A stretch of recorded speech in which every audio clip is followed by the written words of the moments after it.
कल जो हमने देखा था कि नॉन कॉरपोरेशन मूवमेंट में सब लोगों की लाइफ पे कैसे कैसे इफेक्ट हुई। हमने देखा पीजेंट्स के बारे में, हमने देखा बिजनेसमैन के बारे में, okay, different different group, middle class के बारे में, सबके बारे में देखा। नाउ वी आर वर्किंग और से we are seeing plantation workers. जो प्लांटेशन वर्कर्स थे उनकी लाइफ को कैसे अफेक्ट किया क्या नॉन कॉरपोरेशन मूवमेंट। तो उसके लिए भी 3 पॉइंट्स हैं, चलो देखते हैं। For plantation workers in Assam, freedom meant the right to move freely in and out of the confined space in which they were enclosed, and it meant retaining a link with the village from which they had come. मतलब क्या है कि उन्होंने जो rule regulations बना दिया था नए फॉरेस्ट लॉज के अकॉर्डिंगली ब्रिटिशर्स ने कि प्लांटेशन वर्कर मतलब कि वो एक पर्टिकुलर एरिया है जो वर्क करते हैं एज अ प्लांटेशन, जैसे कि टी प्लांटेशन, कॉफी प्लांटेशन। तो उन लोगों को वहीं पे फार्मिंग एक्टिविटी करनी है, प्लांटेशन एक्टिविटी करनी है और वहीं पे रहना है। वो अपने घर वापस नहीं जा सकते लाइक दैट कि कभी भी ऐसे कि भाई 1 महीने के बाद घर चले गए या 2 महीने के बाद फेस्टिवल है तो घर चले गए। मतलब कि in and out of that particular region उनको जस्ट लाइक जेल में बंद कर दिया है। जैसे नेशनल पार्क नहीं होते कि भाई यहाँ पे लायंस फ्रीली घूम सकते हैं, लेकिन उसका भी एक एरिया है, ओके, उसके बाहर तो नहीं जा सकते, पर्टिकुलर एरिया है। तो वैसे ही प्लांटेशन बहुत acres and acres of land है, लेकिन वो सारे प्लांटेशन वर्कर्स को वही एरिया में रहना है। मतलब ऐसा समझो कि तुम्हें भरूच में किसी ने कैद कर लिया, इट्स लाइक दैट, ओके। तो तुम बोलोगे नहीं ये जेल कहाँ है, हम तो कितना कुछ घूम सकते हैं और हाँ घूम सकते हो, लेकिन भरूच डिस्ट्रिक्ट के बाहर नहीं जा सकते लाइक दैट। वैसी सिचुएशंस उनके लिए कर दी थी क्योंकि उनके फॉरेस्ट लॉज ही वैसे थे। तो उनके लिए क्या थी फ्रीडम कि भाई हमें फ्रीली अंदर बाहर जा सके, हम अपने हिसाब से अपने घर जा सके, हम जो भी प्रोड्यूस करें वो हम बेच सके। वो उनके लिए फ्रीडम थी प्लांटेशन वर्कर्स के लिए। तो उसी के 3 पॉइंट्स है। The government had passed the inland immigration act of 1859। मतलब ये एक लॉ पास किया था जिसका नाम है इनलैंड इमिग्रेशन एक्ट 1859। उसके accordingly under which the plantation workers were not permitted to leave the tea gardens without the permission and in fact they were rarely give such permissions। मतलब कि वो लोग, ये जो इनलैंड इमिग्रेशन एक्ट है 1859 में जो पास हुआ था, वो लॉ के अकॉर्डिंगली वो लोग कभी भी परमिशन के बगैर प्लांटेशन की जगह छोड़ के जा नहीं सकते। और उनको फिर हम बोलेंगे अच्छा चलो परमिशन के साथ तो जा सकते हैं, लेकिन रेयरली उनकी परमिशन अप्रूव होती थी, अदरवाइज हर टाइम उसको डिनाई ही कर दिया जाता। So that is the case. When they heard of the non-corporation movement, thousands of them defied the authorities and left the plantation and headed home।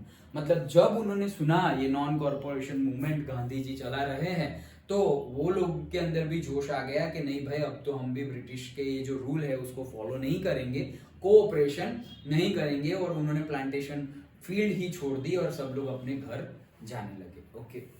And third point, they believed that Gandhiji Raj or Gandhi Raj was coming and everyone would be given land in their own village। तो उनको क्या लगता था कि अभी फिर से राम राज्य आएगा, गांधी राज्य आएगा और सबको अपनी अपनी लैंड फिर से मिल जाएगी। मतलब उन खुद की लैंड तो लैंडलॉर्ड्स ने ले ही ली थी। At the same time Britishers, एक तो तालुकदार एंड लैंडलॉर्ड्स परेशान करते थे, जस्ट लाइक पीजेंट्स को जैसे परेशान करते थे वैसे। At the same time Britishers के रूल्स एंड रेगुलेशंस भी इतने स्ट्रिक्ट थे एंड रेवेन्यू टैक्स और वो सब, मतलब तंग आ गए थे लोग कि भाई जिए तो जिए कैसे, जो हमारा है वो भी तुम लोगों ने ले लिया है और अब जीने के लिए भी हमें वांदे हो गए हैं लाइक दैट, ओके। तो क्या करें, तो फिर वो लोग भी सब छोड़ छाड़ के एनसीएम नॉन कॉरपोरेशन मूवमेंट में सपोर्ट के लिए आगे बढ़े। समझ में आया, सिंपल था, ओके। नेक्स्ट हम देखते हैं कि भाई withdrawal of non corporation movement. भाई सब लोगों के ऊपर इतना इफेक्ट हुआ तो विड्रॉ करने की जरूरत क्यों पड़ी, मतलब नॉन कॉरपोरेशन मूवमेंट बंद करने की जरूरत क्यों पड़ी, यहीं से हमें फ्रीडम मिल जाती, लेकिन नहीं मिली, हमें बंद करने की जरूरत पड़ गई थी। तो क्या थे उसके reasons. At Chaura Chauri in Gorakhpur a peaceful demonstration in a bazaar turned into a violent clash with the police। मतलब के चौरा चौरी गोरखपुर में जो बाजार है, ओके, यूपी में गोरखपुर प्रेस नाम सुना होगा, ओके, वहाँ वो बहुत पुरानी प्रेस पब्लिकेशन हाउस है।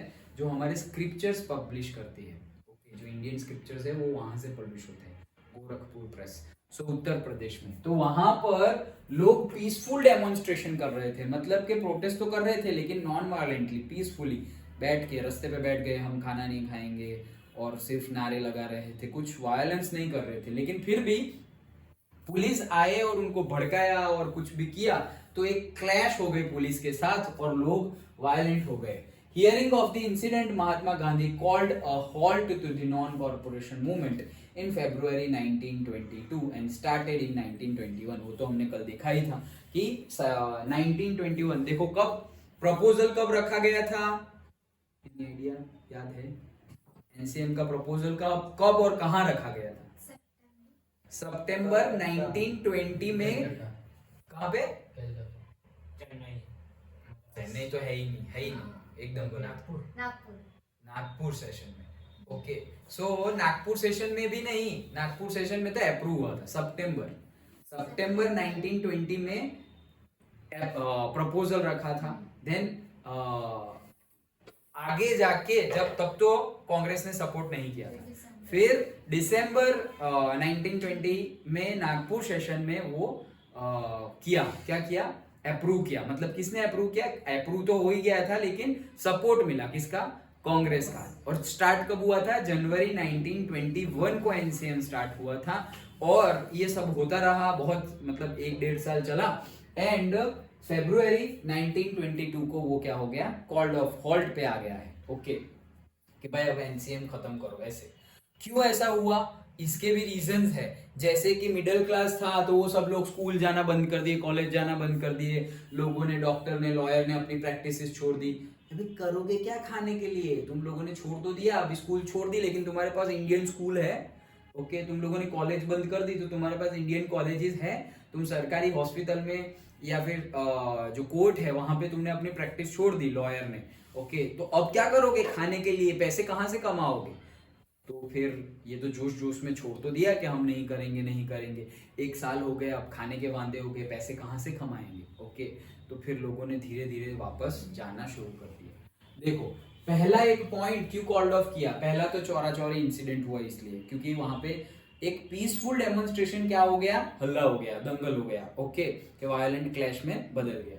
दूसरा, satyagrahis needed to be properly trained before they would be ready for mass struggle.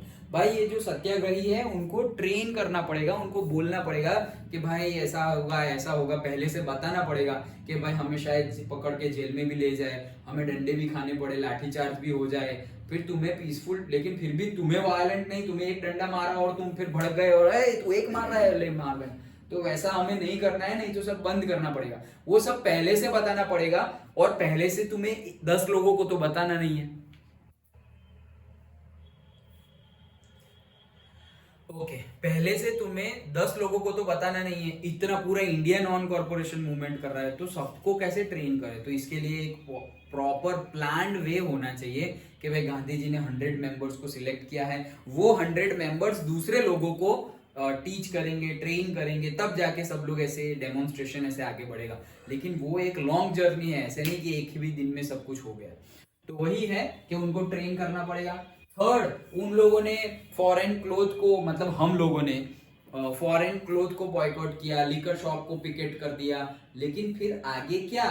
तो खादी पहनो बोल रहे थे, लेकिन खादी महंगी थी, ओके, अभी भी महंगी है khadi was expensive. And fourth, school और कॉलेज जाना बंद कर दिया, लेकिन no Indian institution are there और सिर्फ were there for students and teacher. कि भाई तुमने ब्रिटिशर्स, जहाँ पे स्कूल, वो एडमिनिस्ट्रेशन ब्रिटिशर्स का था, वो स्कूल कॉलेजेस छोड़ तो दिए, लेकिन हमारे पास ऐसे अभी गुरुकुल, आश्रम या कोई भी इंडियन इंस्टीट्यूट बाकी नहीं रहे थे, सब जगह वही लोग आ गए थे। तो फिर मजबूरी में जाना तो पड़ेगा ही, कब तक ऐसे रहेंगे? ये तो हमारा ही प्रॉब्लम, मतलब हमारा ही लॉस हो रहा है। एनसीएम तो हम कर रहे हैं, ब्रिटिशर्स तो झुक नहीं रहे और लॉस हमारा होता जा रहा है। That was the reason. और वो वर्ड जैसे हमने ऑलरेडी डिस्कस किए हैं, बेगर मतलब labour that villagers were forced to contribute without payment, वही बेगर है, एंड पिकेट मतलब वही के भाई जो लिकर शॉप है वहां के रास्ते या वो दुकान वो शॉप को बंद कर देना, वहां के रास्ते रोक देना and all that. A form of demonstration or protest by which people block the entrance to a shop, factory or office. Okay. Done? समझ में आया? तो with because of this reason withdrawal of, देखो सारे ही इंपॉर्टेंट पॉइंट है, मैंने जैसे कल भी बताया था बहुत सारे इंपॉर्टेंट पॉइंट्स ये चैप्टर से निकल रहे हैं, क्वेश्चंस निकल रहे हैं। समझ में आ गया कि किस वजह से कॉल्ड ऑफ किया गया था। ओके नेक्स्ट, अब वो तो कॉल्ड ऑफ कर दिया गया लेकिन अब नया चीज आया, क्या? Towards the civil disobedience. Okay so अब गांधी जी कुछ और बड़ा प्रिपेयर कर रहे हैं। ओके पहले आए 2-3 सत्याग्रह किए, जीत भी गए तीनों तीन सत्याग्रह में 1916, 17, 18। फिर जाके ये सब मीटिंग की, खिलाफत इश्यू हुआ था, जलियांवाला बाग हो गया। ओके अब देखो सीक्वेंस में जाओगे तो अच्छे से याद रहेगा, जलियांवाला बाग हो गया, खिलाफत इश्यू हो गया, अब उनको सोचा कि हिंदू मुस्लिम को एक करे, फिर नॉन कॉर्पोरेशन मूवमेंट करने का स्टार्ट किया, कांग्रेस पहले नहीं मानी फिर मान गई, फिर नॉन ब्राह्मण पार्टी थी जिसका नाम क्या था, जस्टिस पार्टी, वो लोगों ने भी नॉन कॉर्पोरेशन मूवमेंट को सपोर्ट नहीं किया। क्यों? क्योंकि उनको ऐसा लगता था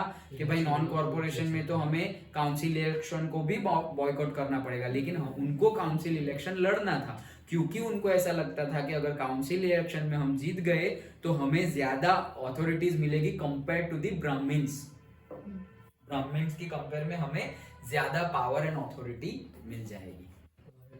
कॉन्फ्लिक्ट हो सकता है इसलिए वो तो कांग्रेस ने भी पहले एनसीएम ज्वाइन नहीं किया था। क्यों? क्योंकि एक रीजन कि वो लोग भी काउंसिल इलेक्शन लड़ना चाहते थे सो दैट वो अपना पॉइंट रख सके अगर जीत गए तो, एंड दूसरा उनको लगता था कि वायलेंस हो सकता है नॉन कॉर्पोरेशन मूवमेंट में, इसलिए कांग्रेस ने पहले सपोर्ट नहीं किया था। फिर नॉन कॉर्पोरेशन मूवमेंट स्टार्ट हुआ जनवरी 1921, फिर उनकी मिडिल क्लास, पीजेंट और से बिजनेस क्लास एंड फिर हमने क्या क्या देखा, और business class, middle class, then women, okay सब पे क्या क्या इफेक्ट हुई वो सब हमने देखा, एंड मिडिल क्लास का भी देख लिया, वर्कर्स का भी देख लिया, पर्टिकुलरली वर्कर्स के ऊपर क्या हुआ। ओके एंड आफ्टर दैट ये लास्ट में आज जो देखा वो प्लांटेशन वर्कर्स के ऊपर क्या इफेक्ट हुआ वो सब देखा, फिर उसको कॉल्ड ऑफ करना पड़ा। क्यों? Because of several reasons. Now अब क्या, एनसीएम भी खत्म हो गया, अब क्या, तो अब civil disobedience movement.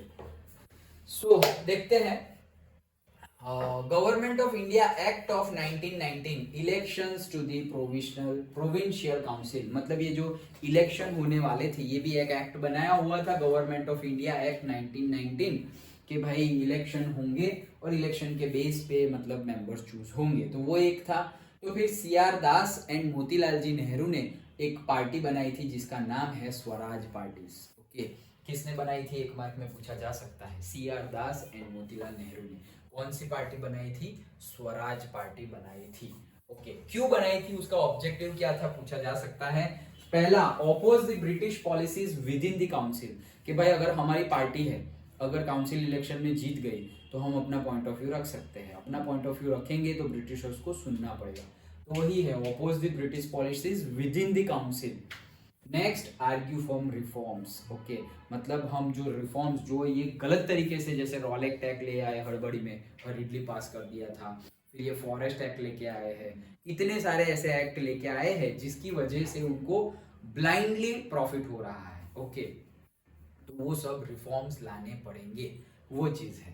And last point, demonstrate that these councils were not truly democratic, और ये भी बताना पड़ेगा कि ये जो काउंसिल्स है वो भी ट्रूली डेमोक्रेटिक नहीं है, यहाँ भी ब्रिटिशर्स सिर्फ नाम की वजह से, उनकी इमेज अच्छी रहे इसलिए वो इलेक्शन करवा रहे हैं एंड ऑल, लेकिन चलती तो किसकी है, उनकी ही है, डिसीजन भी कौन लेते हैं, वही डिसीजन लेते हैं।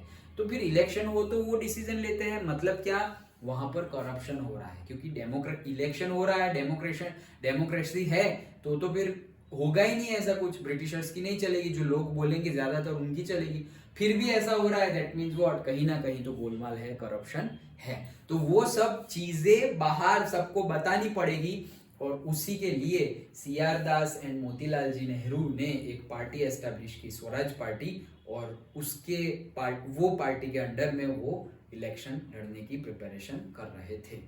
ओके नाउ दो बातें ऐसी हो गई थी जिसकी वजह से फैक्टर शेप्ड इंडियन पॉलिटिक्स, मतलब जो ऐसे कौन से दो फैक्टर्स हैं मेनली, सो ऐसे फैक्टर्स जिसकी वजह से इंडियन जो पॉलिटिक्स है उसकी जो शेप है और उसका जो प्लान है और उसका जो एम है उसमें चेंज आ गया था। वैसे क्या था वो दो चीजें इन लेट 1920s में हुआ था। पहला, वर्ल्ड इकोनॉमिक डिप्रेशन। ओके, एक तो क्या था, वर्ल्ड इकोनॉमिक डिप्रेशन। ये पॉइंट हम नेशनलिज्म इन यूरोप में भी, ये पूरी की पूरी शॉर्ट नोट थी, याद हो तो, वर्ल्ड इकोनॉमिक डिप्रेशन। ओके, पूरी की पूरी शॉर्ट नोट, टाइम पीरियड यही था, लेकिन हम यही टाइम पीरियड में यूरोप की बात कर रहे थे और अब हम इंडिया की बात करने वाले हैं। तो वर्ल्ड इकोनॉमिक डिप्रेशन एक बड़ा फैक्टर था। क्या, agriculture prices began to fall from 1920s and collapsed after 1930। तो देखा वहां भी बहुत लैक्स ऑफ लोग मर गए थे यूरोप में, यही टाइम पीरियड था। स्लम एरिया, हाँ वही वही, हाँ स्लम एरिया, हाँ, मतलब बहुत ज्यादा प्राइसेस बढ़ गए थे और भूख, स्टारवेशन की वजह से बहुत लोग मर गए थे। At the same time crop failure भी हुआ, at the same time disease भी फैल रहे थे। ओके, उसकी वजह से तो वही टाइम पीरियड है वर्ल्ड इकोनॉमिक डिप्रेशन। तो एग्रीकल्चर प्राइसेस बहुत ज्यादा बिगेन टू फॉल, मतलब बहुत ज्यादा फॉल मतलब प्राइसेस फॉल मतलब भाव घट नहीं गए, भाव बढ़ गए। और क्यों? क्योंकि क्रॉप फेलियर हो रहे हैं। 1926 से ऐसा हो रहा है और पूरा का पूरा सब कलेप्स ही हो गया है 1930 के बाद। कलेप्स हो गया मतलब क्या, कि अब तो तुम पैसे, ज्यादा पैसे दोगे ना तो भी तुम्हें नहीं मिलेंगे। Okay, grains and all. क्यों? क्योंकि भाई क्रॉप फेलियर हो रहा है, क्वांटिटी ही कम है, तो कहाँ तुम ज्यादा पैसे दोगे और दूसरों को दे दोगे। कई ऐसे होंगे जिनके पास बहुत पैसे होंगे, बट एट दी एंड पैसे खा तो सकते नहीं है। ओके, सो हमारे लिए ही कम है तो हम कहाँ बेचेंगे, like that. Second point, as the demand for agriculture goods fell and export declined, peasants found it difficult to sell their harvest and pay their revenue.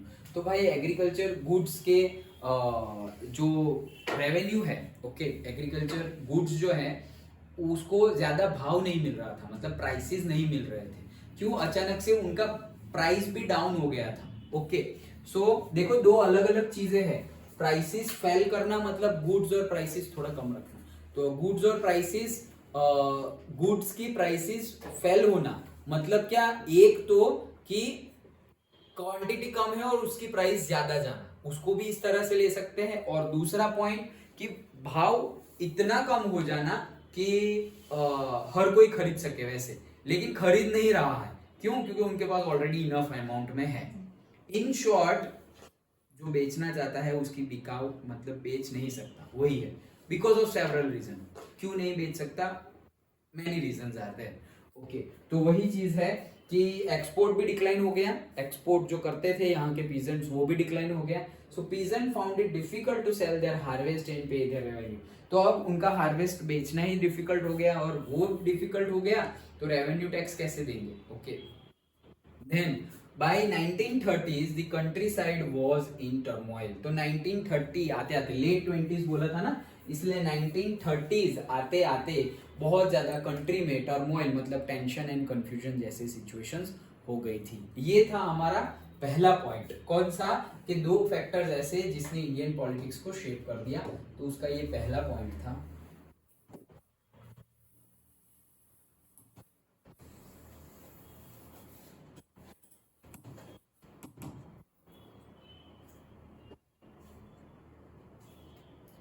Then next, दूसरा था साइमन कमीशन। ओके, तो Simon commission की वजह से भी Indian politics में change आया है। क्या था ये साइमन कमीशन? पहले तो साइमन एक बंदे का नाम है और कमीशन मतलब एक ग्रुप। ओके, एक ग्रुप बनाया था। क्या था ऊपर से बता दूं तो अभी हमें पढ़ना ही है कि ब्रिटिश गवर्नमेंट ने एक ग्रुप बनाया था जिसका हेड ये साइमन था। और उनका काम क्या था कि वहां बनाया था इंग्लैंड, कि भाई इंडिया जाओ और इंडिया में पूरा ऑब्जर्वेशन करो कि इंडिया का एडमिनिस्ट्रेशन कैसा है, एजुकेशन कैसा है, एडमिनिस्ट्रेशन कैसा है, ये वो सब कुछ ऑब्जर्व करो और उसमें क्या क्या चेंजेस लाने चाहिए वो तुम सजेस्ट करो। मतलब ऑब्जर्व करो, उसके बाद रिपोर्ट करो हमें कि क्या क्या चेंजेस लाने चाहिए, सब कुछ, सारे, कोई भी टाइप का चेंज। ओके, कॉन्स्टिट्यूशन मतलब वो तो जो रूल्स एंड रेगुलेशन है वही कॉन्स्टिट्यूशन है। हमारा कॉन्स्टिट्यूशन, हम तो इंडिपेंडेंट थे नहीं, तो कॉन्स्टिट्यूशन तो था ही नहीं तब। ओके, उनके ही रूल्स रेगुलेशंस चलते थे। सो ये तो अच्छी बात है, लेकिन कि क्या क्या अच्छी बात है और क्या क्या ड्रॉबैक्स है, वो ड्रॉबैक्स को ऑब्जर्व करो और फिर चेंजेस क्या करने चाहिए वो। तो ये तो अच्छी बात है, लेकिन यहाँ पे एक अच्छी बात क्या नहीं थी कि ये जो कमीशन बनाया था, ये जो ग्रुप बनाया था, उसमें एक भी इंडियन नहीं था, एक भी इंडियन मेंबर था ही नहीं। तो अगर सारे ही ब्रिटिशर्स मेंबर थे तो वो तो हम उनको जो प्रॉफिट होंगे वैसे ही डिसीजन लेंगे, वैसे ही रिपोर्ट करेंगे कि भाई पब्लिक का कम देखेंगे, उनको कैसे फायदा हो रहा है उसी पॉइंट ऑफ व्यू पे बताएंगे। तो that was our problem. Okay, otherwise उनका एम वैसे देखा जाए तो अच्छा था, लेकिन अगर सही में अच्छा होता तो फिर इंडियन मेंबर्स भी रखो, 50-50 रखो, सो दैट हम साथ में मिलके इंडिया का ग्रोथ कर सके। लेकिन उनको इंडिया का ग्रोथ नहीं, इंडिया को लूटना था। Okay, that was the thing. चलो स्टार्ट करते हैं। Okay, government in Britain constituted a statutory commission under the sir John Simon. तो भाई सर जॉन साइमन के लीडरशिप में वहां पे ब्रिटेन गवर्नमेंट ने एक कमीशन बनाई थी, set up in response to the nationalist movement. कि भाई नेशनलिस्ट मूवमेंट जो हो रही है इंडिया में उसको भी ऑब्जर्व करो।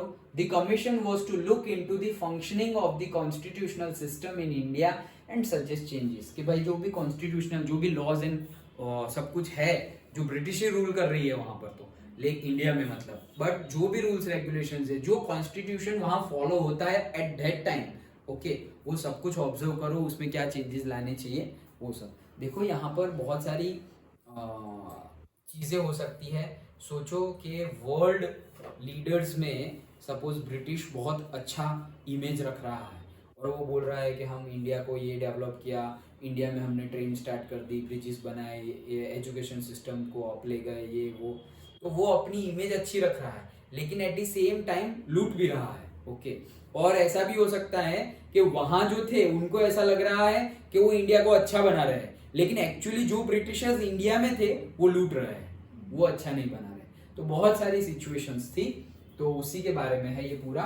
The problem was that the commission did not have a single Indian member, they were all British। तो यही प्रॉब्लम था, इसमें एक भी इंडियन मेंबर नहीं था। When the Simon Commission arrived in India 1928, it was greeted with the slogan "Go back, Simon"। Okay, तो जब साइमन कमीशन पूरा का पूरा आया, ओके, कब आया था? 1928 में। तो उनका स्वागत कैसे किया गया? Simon go back, Simon go back. अगर तुम इंडिया की पैट्रियोटिक मूवीज भी देखो, Bhagat Singh, the legend of Bhagat Singh और बहुत सारी मूवीज आई है, तो उसमें ये भगत सिंह थे, इसमें आगे ये स्लोगन बोलने वाले भगत सिंह थे। ओके, कि Simon go back, Chandrashekhar Azad, Bhagat Singh के मतलब ये लोग आए हैं तो क्या। ओके, लाइक दैट, समझ में आया?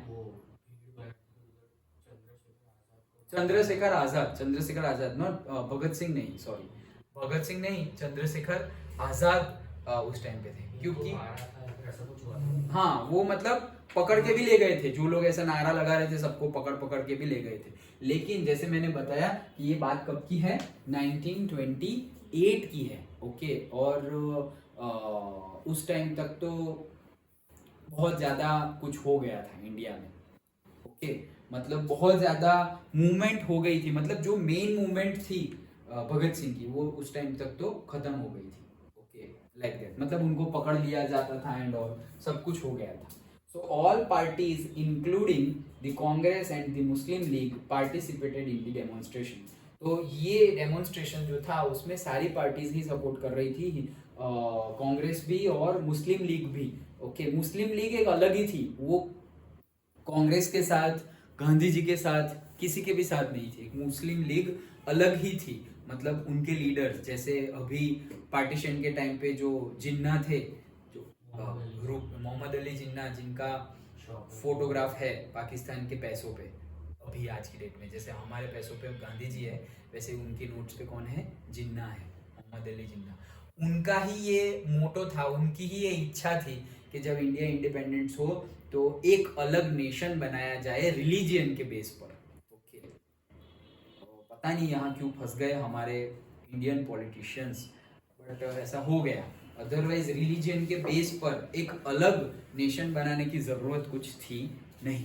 ओके, क्योंकि हम पहले से ही यूनिटी में रह रहे थे और आगे भी रहते, लेकिन ब्रिटिशर्स जाते जाते एक ये बड़ा इंजेक्शन गलत वाला मार के गया हमें कि रिलीजन के बेस पर बना दिया पाकिस्तान, और वो भी ईस्ट पाकिस्तान और वेस्ट पाकिस्तान, और जो वेस्ट पाकिस्तान है वही फिर बाद में क्या बना, बांग्लादेश। वहां पर सॉरी ईस्ट, हाँ ईस्ट ये साइड यस। सो ईस्ट पाकिस्तान ही बाद में क्या बना, Bangladesh. But Bangladesh Pakistan based on religion बने हुए हैं, बेस्ड ऑन रिलीजन कि भाई मतलब ऐसा बोल दिया था कि भाई जो मुस्लिम्स है उनका अलग नेशन हम बना रहे हैं, जिनको जाना है वो लोग चले जाओ। सोचो सारे चले गए होते तो इंडिया में इतने मुस्लिम्स नहीं रहते।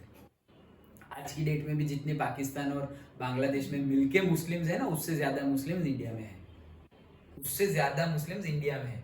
जितने वो बोला ना कि रिलीजन के नाम पे नेशन कंट्री बनाई है, चले जाओ, तो अगर सोचो आज की डेट में भी वहां और बांग्लादेश, पाकिस्तान बांग्लादेश मिल के जितने मुस्लिम्स हैं उससे ज्यादा तो इंडिया में रहते हैं। क्यों? क्योंकि उनका भी, वो भी खुद को इंडियन मानते हैं। ओके, ऐसा नहीं कि भाई इंडिपेंडेंस हो गया हम अलग चलो नेशन लाइक दैट, अलग से कंट्री बना। So that was the thing, क्योंकि हम तो पहले से ही यूनाइटेड वे में रह रहे थे। ये नेशन इंडिया कभी भी कोई एक ऐसा कि भाई ये पर्टिकुलर रिलीजन को ही मानेंगे एंड ऑल, हाँ मेजोरिटी माइनॉरिटी हो सकती है। ओके, कितनी सारी माइनॉरिटी है, सिखिज्म माइनॉरिटी में है, जैनिज्म माइनॉरिटी में है। ओके, तो बहुत बहुत पारसीज है, पारसीज भी रहते हैं, तो पारसीज रहते हैं, जैन रहते हैं, सिख रहते हैं। ओके, मुस्लिम तो माइनॉरिटी में टॉप पर है, मतलब वो तो बहुत ज्यादा क्वांटिटी में है, फिर भी उनको कैटेगराइज किया गया है माइनॉरिटीज में। अदरवाइज उनसे भी कम नंबर में तो कौन है, जैन है। उनसे भी कम नंबर में कौन है, मतलब मुस्लिम लोगों से भी कम नंबर में पारसीज है, सिख है। ओके, तो मेजोरिटी माइनॉरिटी तो रहेगी, but at the same time हम यूनाइटेड होके रहते थे पहले से, लेकिन ये सब हल्ला डुल्ला तभी से शुरू हो गया।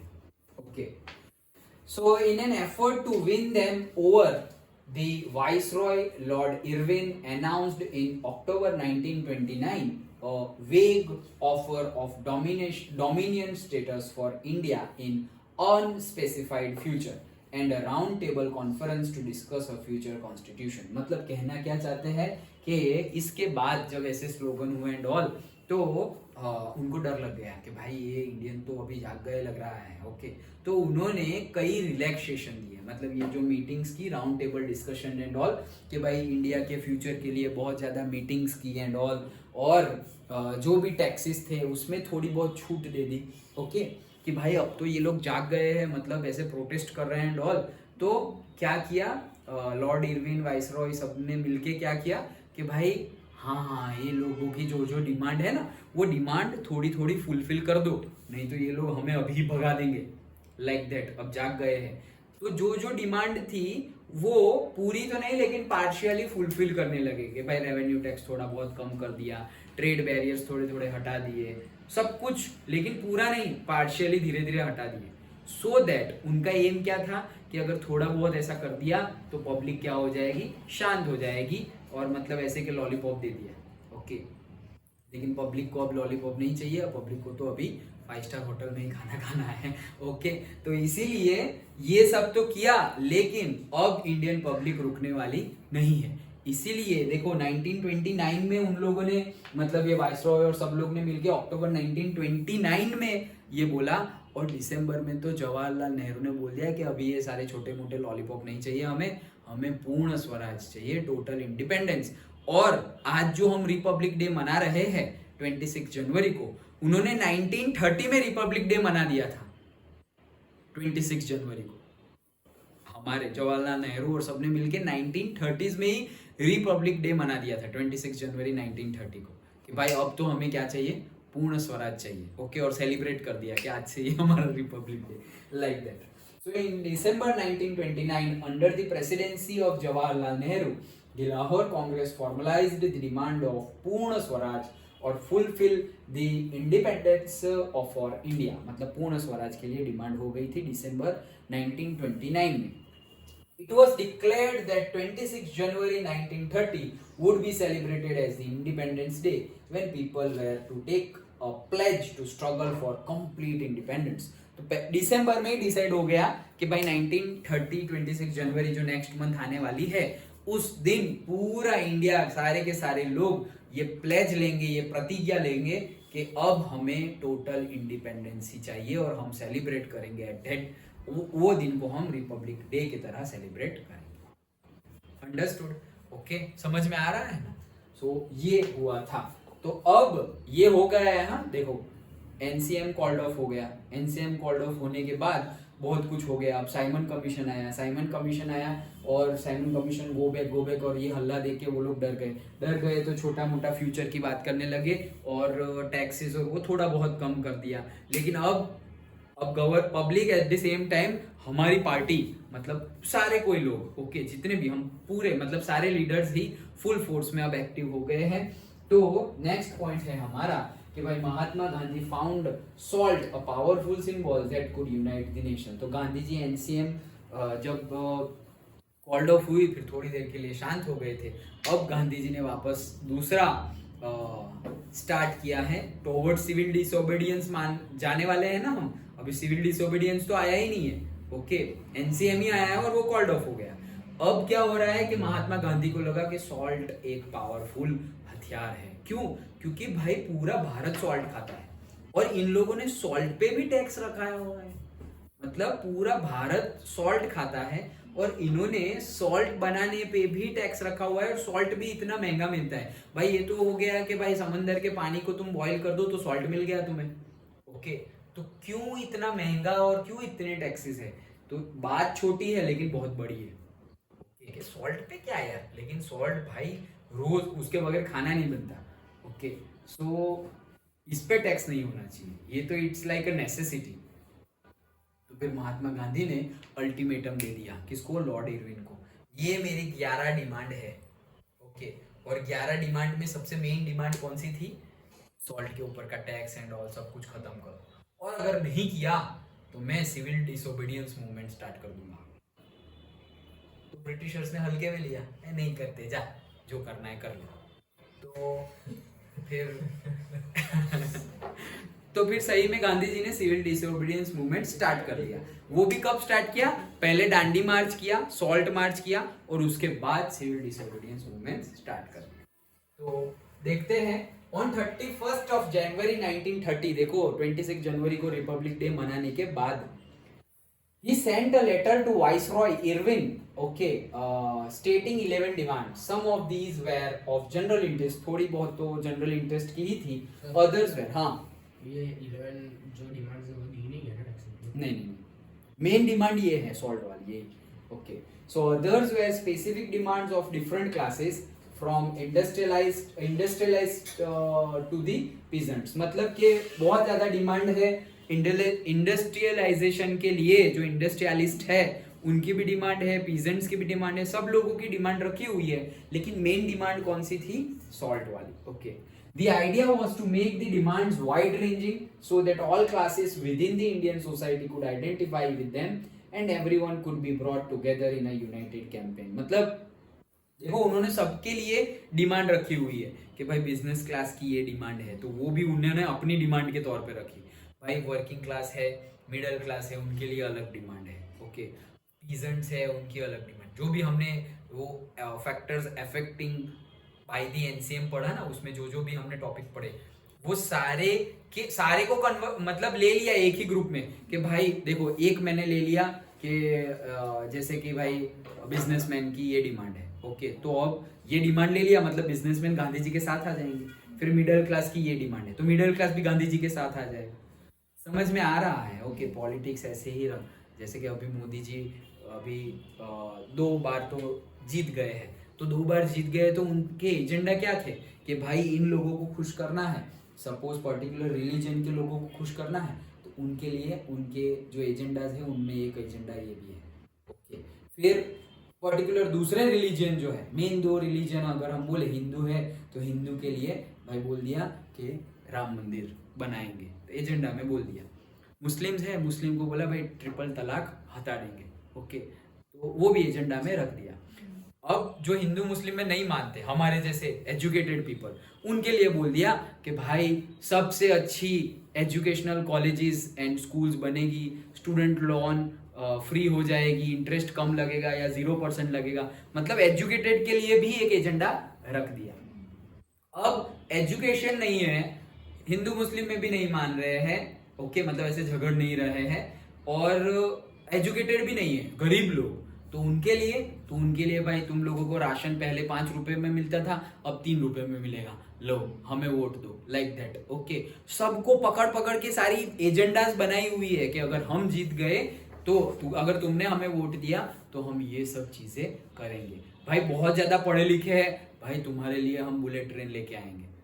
साइंटिस्ट को तो फिर साइंटिस्ट वाली डिमांड चाहिए ना, तुम साइंटिस्ट को बोलोगे कि अगर तुम्हें हमने वोट दे दिया तो हम राम मंदिर बना देंगे, तो मैं क्या करूं, ओके, लाइक दैट। सो सबको पकड़ पकड़ के अपनी अपनी डिमांड्स, मतलब सोचो ये पॉलिटिक्स है।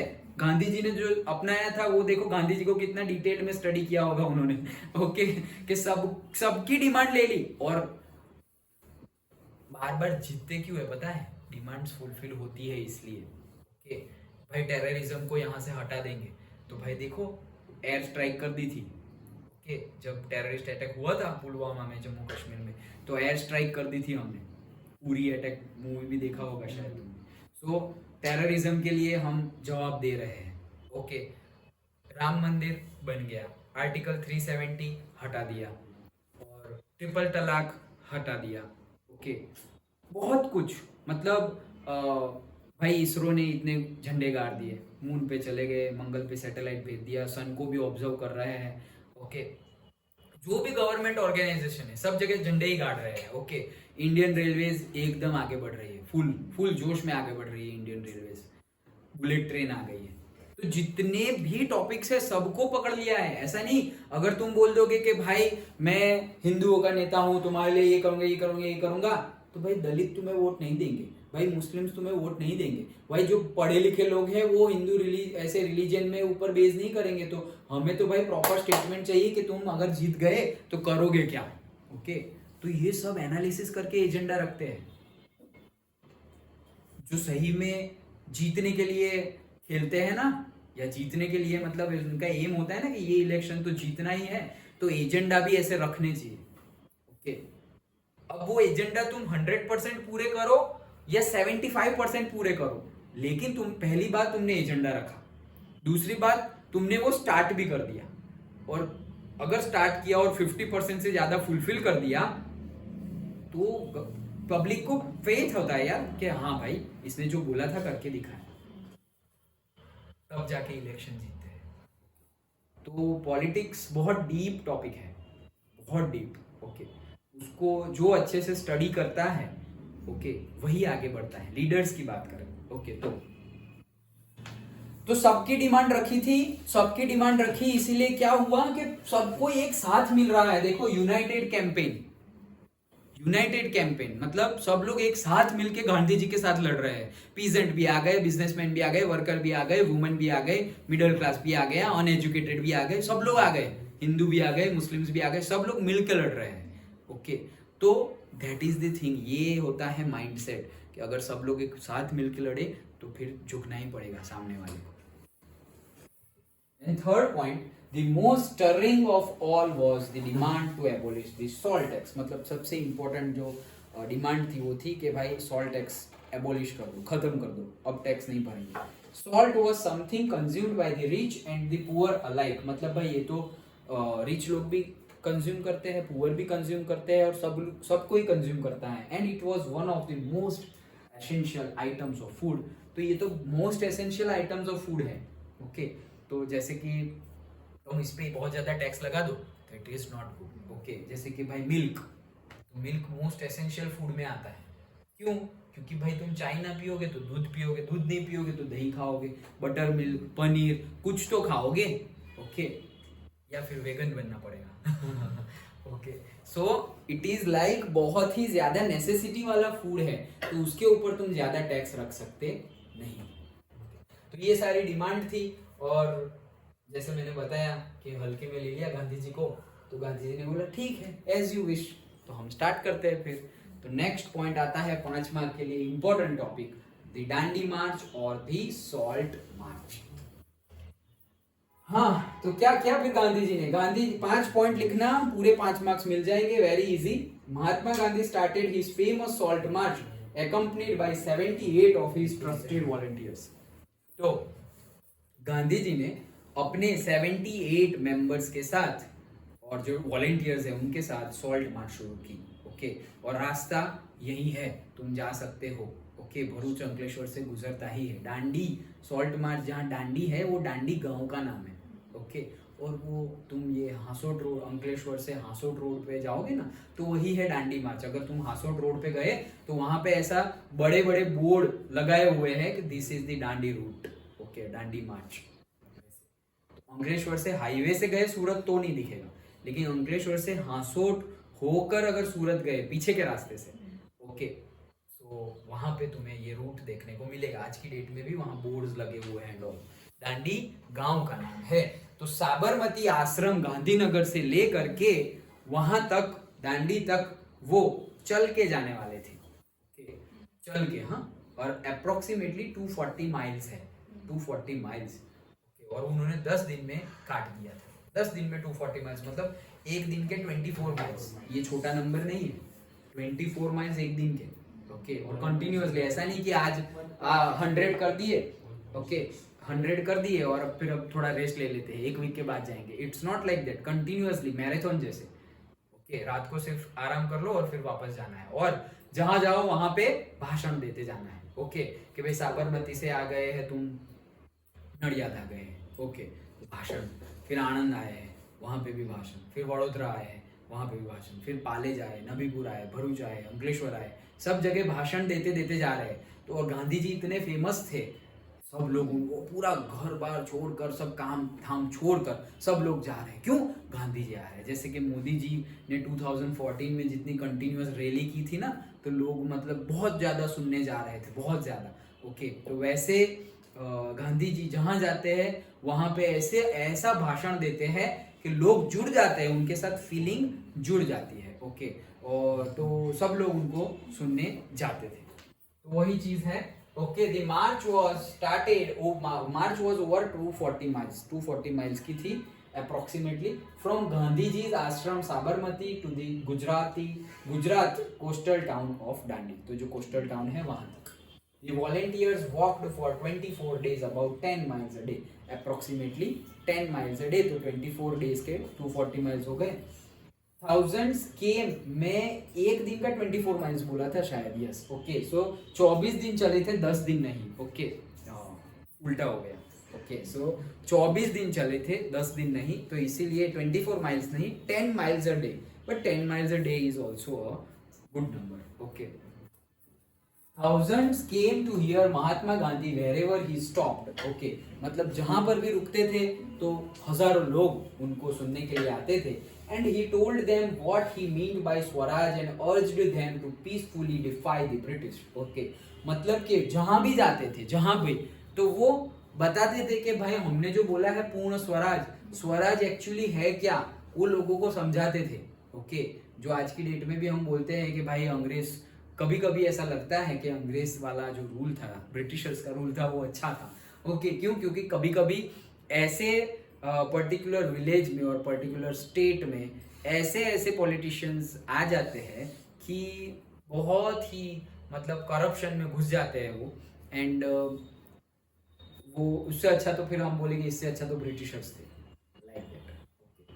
तो वैसी चीज़ें होती है। तो गांधी जी भी वही समझाना चाहते थे कि स्वराज डज नॉट मीन कि ब्रिटिशर्स को हटाओ और यहाँ कोई करप्ट को बिठा दो, तो सही सेंस में तुम इंडिपेंडेंट हुए ही नहीं, तुम अभी भी गुलाम ही हो, लाइक दैट। तो सब कुछ डिटेल्ड में समझाते थे गांधी जी, और समझाने के बाद वो बताते थे कि तुम्हें डिसओबे करना है, डिफाई करना है, किसको?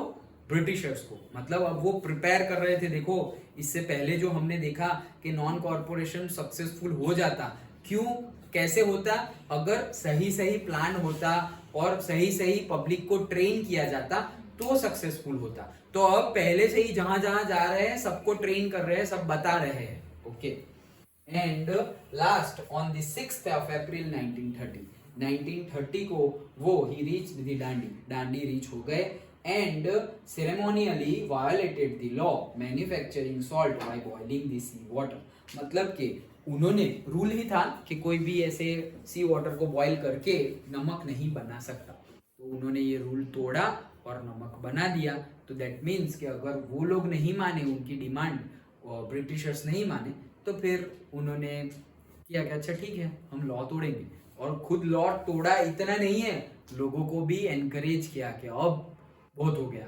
ओके, मतलब नॉन वायलेंस से वायलेंस पे तो नहीं आएंगे, लेकिन पहले तो सिर्फ एनसीएम था, कोऑपरेशन नहीं था, लेकिन अब तो मैं बोल रहा हूं तुम रूल तोड़ो। ओके, रूल तोड़ो। That was the difference between NCM and civil disobedience. दोनों में हम बोल रहे हैं कि गवर्नमेंट को सपोर्ट नहीं करना है, नहीं, एनसीएम में सिर्फ सपोर्ट नहीं करना है। मतलब पहले तो ऐसा था कि तुम लोग स्कूल से भाग जाओ, स्कूल में पढ़ो मत लेकिन अब क्या बोल रहे हैं, तुम स्कूल से भाग जाओ और चेयर और पंखे तोड़ के जाना, ऐसे ओके, लाइक दैट। समझ में आ रहा है कि रूल भी तोड़ो, वैसा बोल रहे हैं। So this marked the beginning of the civil disobedience movement. तो जैसे ही उन्होंने किया तो तब से उन्होंने स्टार्ट कर दिया सिविल डिसोबीडियंस मूवमेंट कि भाई अब सिर्फ नॉन कॉर्पोरेशन नहीं है, अब तो हम रूल तोड़ेंगे। अब वो रूल तोड़े, देखो गांधी जी बोल रहे हैं कि रूल तोड़ो, तो गांधी जी ने पहले बोला कि भाई नॉन वायलेंस, अच्छा बोले ठीक है, दारू पीना बंद करो, लोगों ने बोला ठीक है, फॉरेन क्लोथ को बॉयकॉट करो, लोगों ने बोला ठीक है। अब गांधी जी बोल रहे हैं कि भाई रूल तोड़ो, तो अब देखो पब्लिक कहां जाएगी। ओके, तो स्टार्ट हो गया भाई सिविल डिसोबीडियंस मूवमेंट।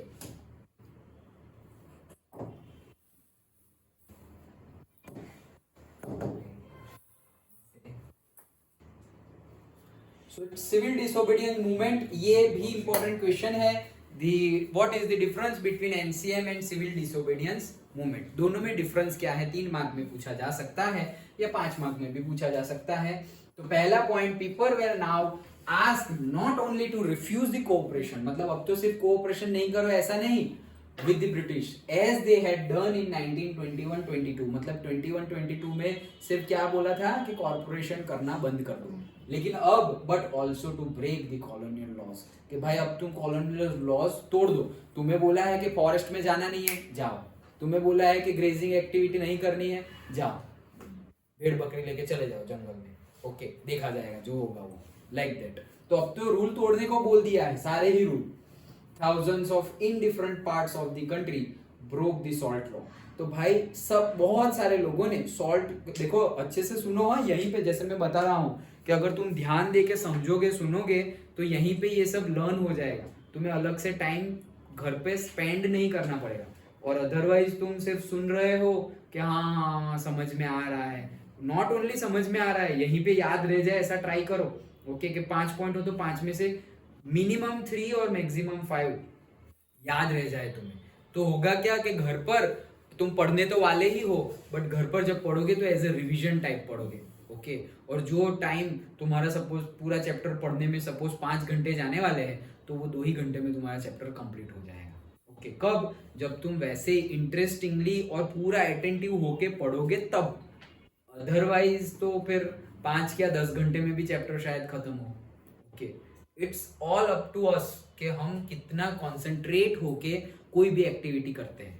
ओके, जैसे कि भाई बहुत ज्यादा कंसंट्रेशन नहीं है, नींद आ रही है, खाना खाया है, या फिर बातें चल रही है, या ध्यान ही नहीं है, किसी का ध्यान ही इतना मतलब चंचल मन होता है कि कहीं ज्यादा देर तक टिकता ही नहीं है, तो उनको मेडिटेशन करने की सख्त जरूरत है।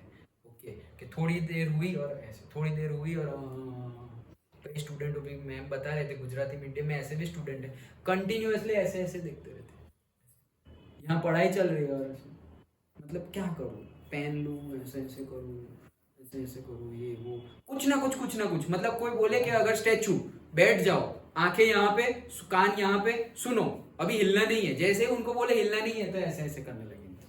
मतलब स्टैचू रह ही नहीं सकते वो, मतलब उनके सेंस, उनका बॉडी ही उनको सपोर्ट नहीं कर रहा, खुद का बॉडी ही उनको सपोर्ट नहीं कर रहा है, तो बहुत दूर की बात है बाकी तो। ओके, कैसे होगा, उनके खुद का ही बॉडी सपोर्ट नहीं कर रहा। ओके, तो फिर कंसंट्रेशन कैसे आगे बढ़ेगा? फिर क्या होगा, फिर टाइम पीरियड बढ़ता जाएगा, फिर जैसा मैं बोल रहा हूँ ना कि अगर मैं कैसे बोलता था कि अगर तुम्हारा लेवल कोई भी हो लेकिन मेहनत करो तो ये लेवल कम कैसे होता है, ऐसे कम होता है। अगर हम प्रॉपर अटेंशन ना दे तो ये लेवल कम होते जाता है। फिर हम अचानक से 2 साल बाद हम कंप्लेन करते हैं, यार इनको तो एक ही बार में इतना समझ में आ जाता है और मुझे क्यों नहीं समझ में आता, क्योंकि हमने ये एक्टिविटी ज्यादा की है इसलिए। और जितना ज्यादा तुम कॉन्सेंट्रेट होगे उतना तुम्हारा लेवल भी बढ़ता जाएगा। ओके, क्योंकि देखो जस्ट सिंपल लॉजिक है, सब लोग अगर एक ही क्लास में पढ़ रहे हैं स्कूल में और ट्यूशन में, ओके, तो एक ही सर से पढ़ रहे हैं, एक ही बात सुन रहे हैं, एक ही नोट से पढ़ रहे हैं, फिर भी सबके मार्क्स अलग अलग आते हैं। सबको पढ़ने के लिए अलग अलग टाइम इन्वेस्ट करना पड़ता है। ओके, कोई 2 घंटे में खत्म कर देता है, कोई 10 घंटे में भी खत्म नहीं कर पाता। ओके, क्यों? क्योंकि सबका ब्रेन अलग तरीके से काम करता है, सबकी मेमोरी अलग तरीके से काम करती है। तो भाई मेमोरी क्यों अलग तरीके से काम करती है? क्योंकि उनकी अपब्रिंगिंग ऐसी है, या फिर पहले किसी ने रोका ही नहीं उनको। ओके, ना घर में ना क्लास में कहीं पे किसी ने रोका ही नहीं कि भाई ये गलत कर रहे हो, तो उनको पता ही नहीं गलत क्या है और वो लोग करते ही जा रहे। वो मैं नहीं बोल रहा था 12th फेल मूवी का। ओके, तो उसमें उसने चीटिंग की और फिर इंटरव्यू में, यूपीएससी के इंटरव्यू में बोला कि भाई तुम चीटिंग क्यों कर रहे थे, तो बोले किसी ने बताया ही नहीं कि चीटिंग गलत बात है। और सही में उनको पता ही नहीं था कि चीटिंग गलत बात है। वो बोल रहे हैं पूरी स्कूल कर रही है, पूरी स्कूल डिस्ट्रिक्ट की पूरी स्कूल कर रही है और सर, स्कूल के सर सामने से करवा रहे हैं, तो सही ही होगा भाई। लाइक दैट, किसी ने बताया ही नहीं कि ये गलत है, तो इसीलिए हम भी कर रहे थे। तो ऐसा सीन हो जाता है। तो अगर जो बच्चों को पता ही ना चले कि जो कर रहे हैं वो गलत है, तो वो गलत रास्ते पे आगे बढ़ते जाते हैं। It should not be done. हाँ, सो अलग अलग जगह पे सबने सॉल्ट लॉ तोड़ दिया।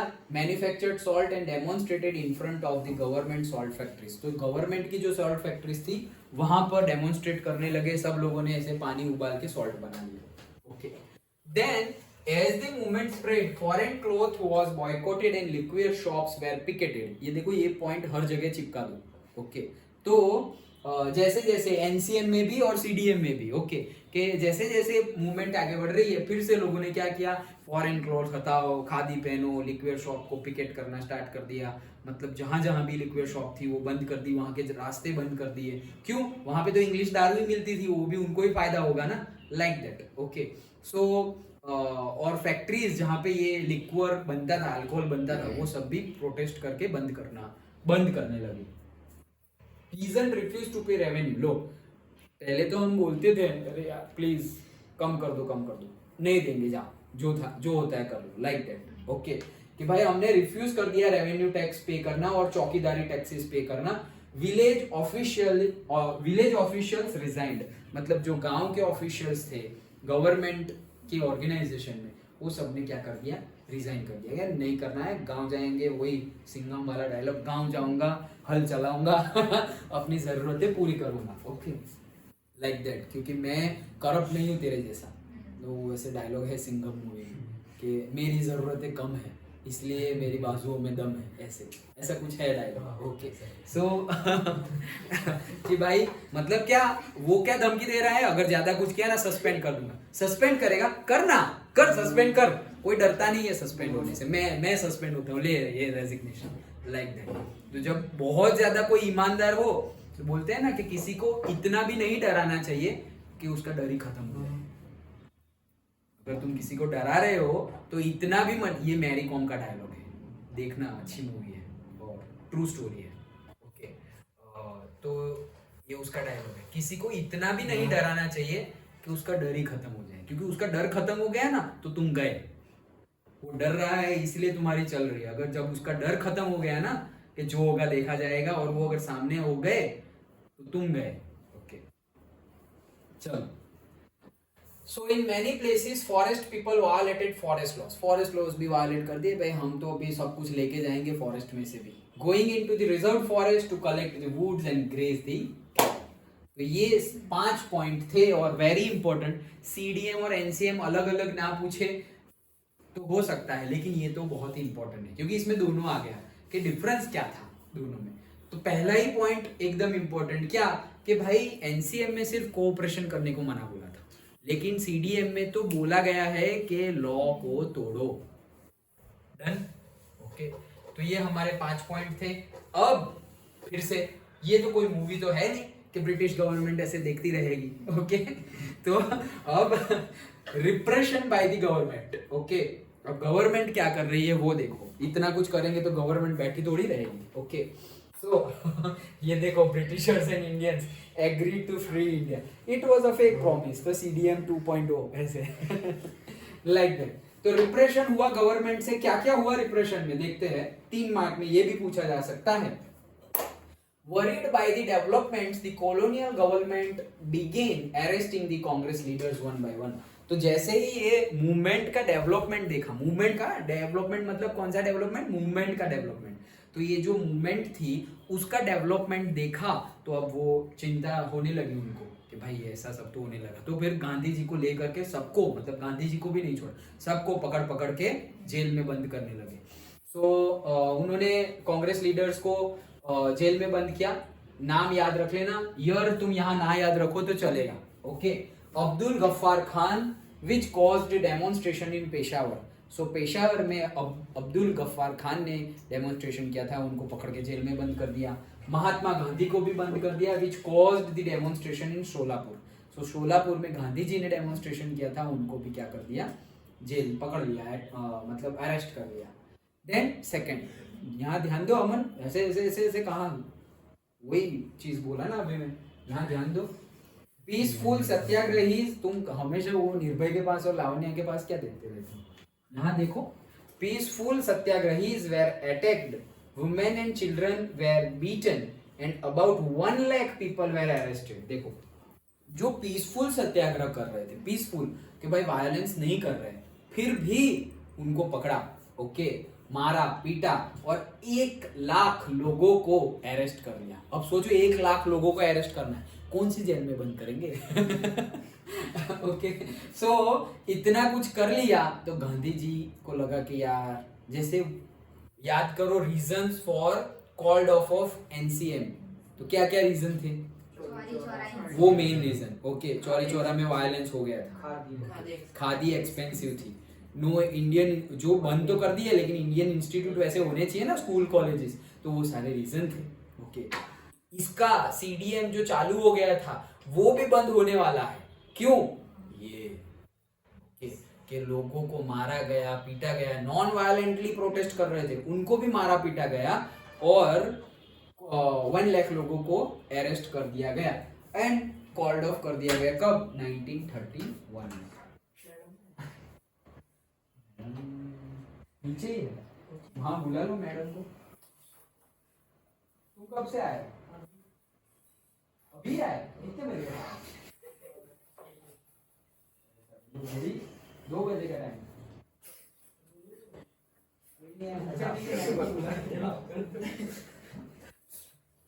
मैं आया हूँ कब से, ऐसा बता, ठीक है ना।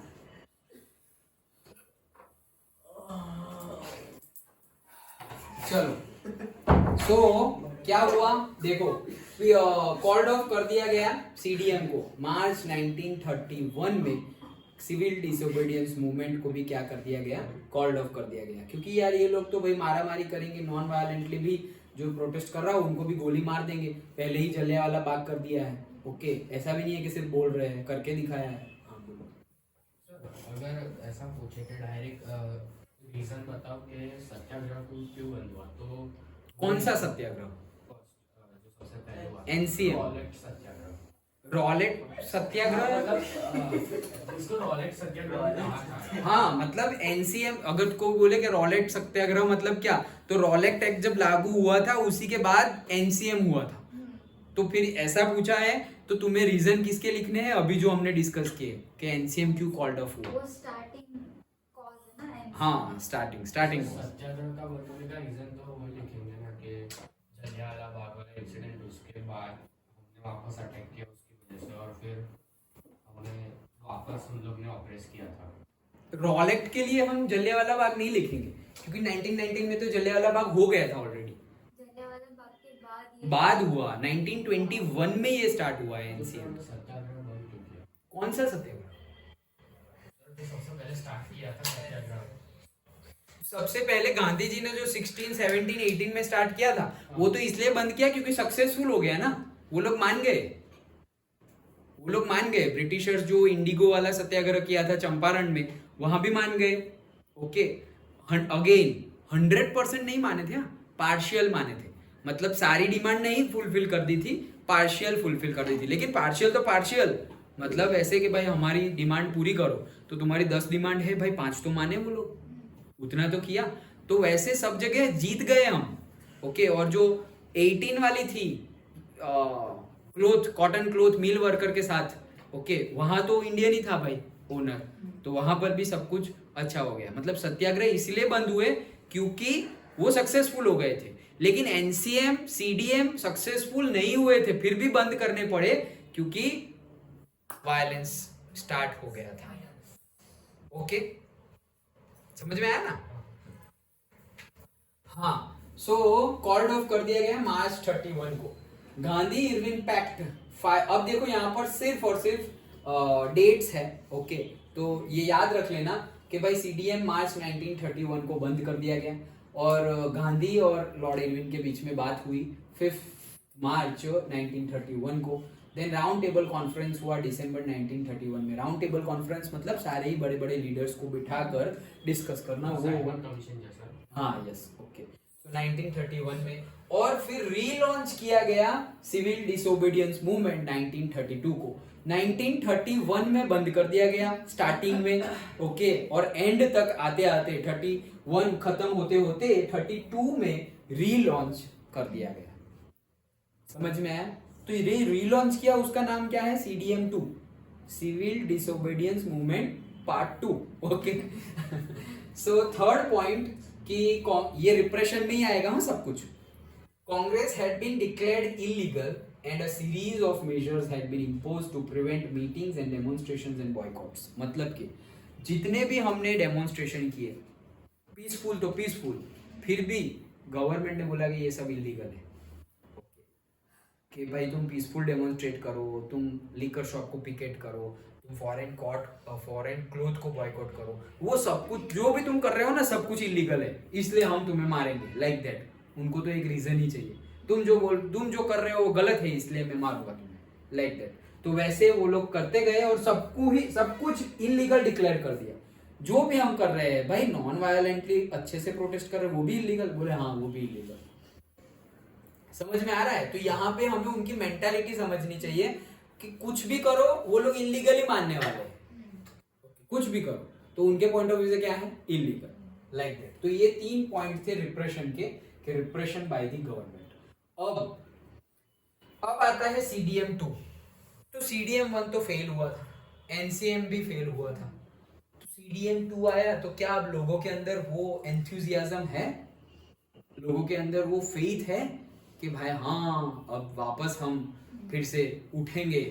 एनसीएम में जो भी हमें सक्सेस मिली थोड़ी बहुत, या सीडीएम में भी जो भी थोड़ी बहुत सक्सेस मिली उतनी भी मिलेगी। तो अब ये चेंज आने वाला है सीडीएम 1 और सीडीएम 2 में। तो दैट इज दी अगेन, जैसे एनसीएम के लिए हमने डिफरेंट टॉपिक देखे थे कि कौन से फैक्टर्स, मतलब different part of the community और ग्रुप को एनसीएम ने कैसे अफेक्ट किया, बिजनेस क्लास को, पीजेंट्स को, वर्किंग क्लास को, मिडिल क्लास को। वैसे ही हम अब सीडीएम 2 को लोग कैसे देखते थे, वैसे ही सब लोगों के लिए देखेंगे हम, पीजेंट्स के लिए, बिजनेस क्लास के लिए, सबके लिए।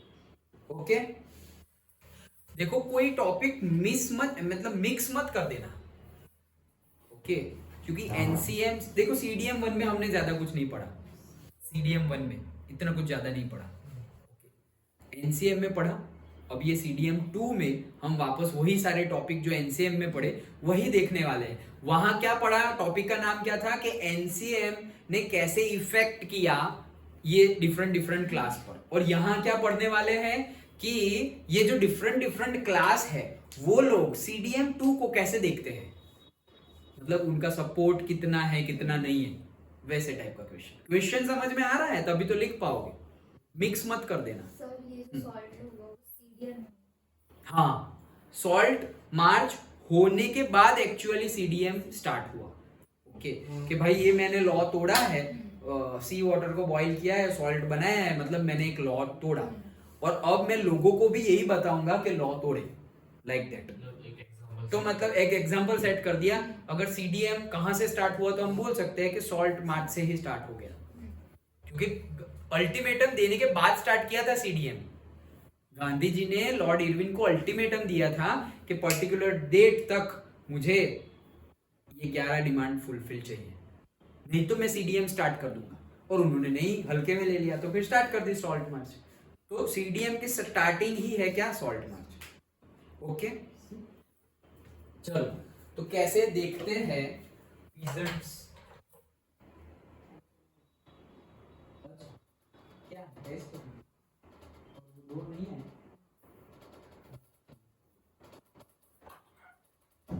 हाँ, तो how participants saw the movement. अब ये डिफरेंट पार्टिसिपेंट्स हैं। सबसे पहले रिच पीजेंट्स ने सीडीएम 2 को कैसे देखा।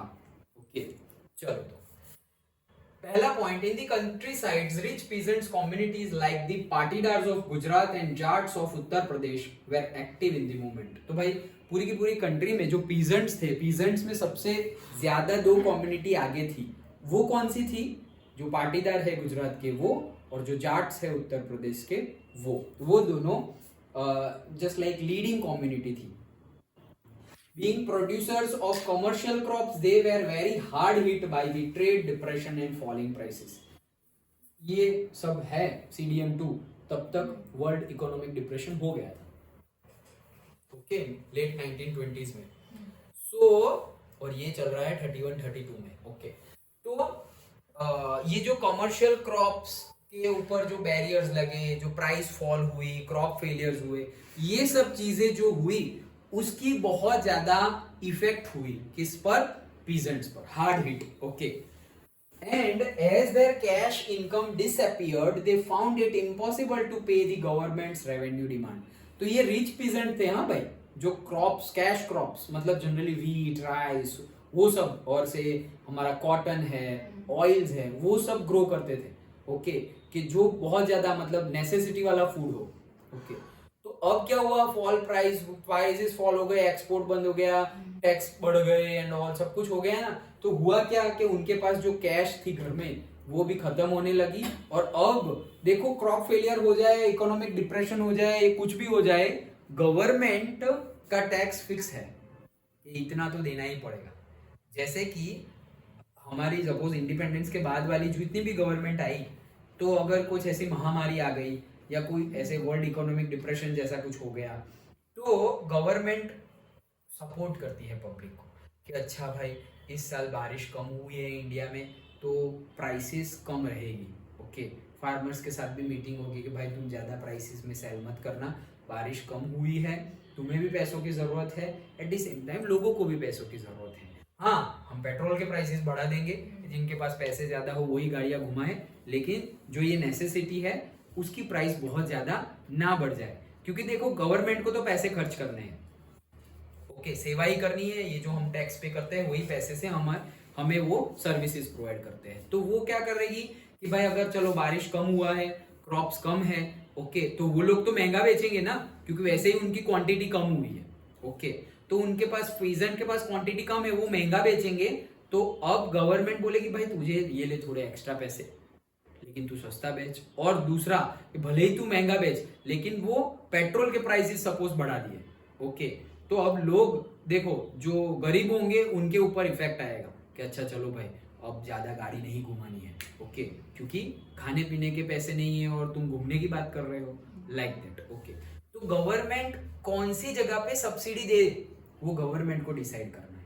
गवर्नमेंट सब्सिडी तो देगी, पैसों से हेल्प तो करेगी, लेकिन फिर तुम बोलोगे कि जो रोड बना देंगे उसके लिए हम सब्सिडी देंगे, तो भाई नॉर्मल आदमी रोड बनाने थोड़ी जाएगा, ओके। तो उसको कौन सी चीज में subsidy they so that public का भी भला हो, वो गवर्नमेंट का डिसीजन है। सो यहां पर भी वही चीज हुई कि गवर्नमेंट का टैक्स वो दे सकते नहीं थे। कौन? Rich peasant, okay. These rich peasants became enthusiastic supporters of the CDM मतलब CDM 2, okay. Organising their communities to participate in the boycott programmes. तो अब ये बहुत ज्यादा पार्टिसिपेट करने लगे कि भाई हाँ हाँ हाँ अच्छे से पार्टिसिपेट करेंगे, क्योंकि हमारा टैक्स देखो, हमें तो यार हो नहीं रहा है कुछ प्रॉफिट, और गवर्नमेंट तो टैक्स देने को भी, मतलब टैक्स को रिड्यूस करने को या माफ करने को भी मना कर रही है, वो तो जो करना है कर ही रही है, तो हम तो गांधी जी के साथ है अभी, लाइक दैट। तो रिच पीजेंट सपोर्ट कर रही है, फुल सपोर्ट कर रही है गांधी जी।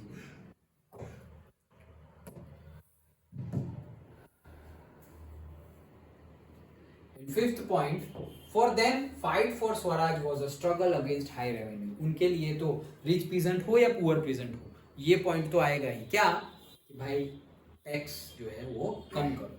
So tax struggle against the high revenue, but they were deeply disappointed when the movement was called off in 1931 without the revenue rates being revised. So when the movement was restarted in 1932, many of them refused to participate. Okay, ये point याद रखना important point है, क्या कि उन्होंने CDM 1 को तो support किया था, CDM 2 को भी सपोर्ट किया, लेकिन CDM 2 को इतना सपोर्ट नहीं किया जितना CDM 1 को किया था। क्यों? क्योंकि उनकी जो डिमांड थी, जो CDM 1 में भी थी, वो 11 डिमांड गांधी जी की डिमांड में भी थी, ओके, लेकिन उसके बारे में कुछ हुआ ही नहीं, और CDM 1 ऐसे ही कॉल्ड ऑफ कर दिया गया, ओके।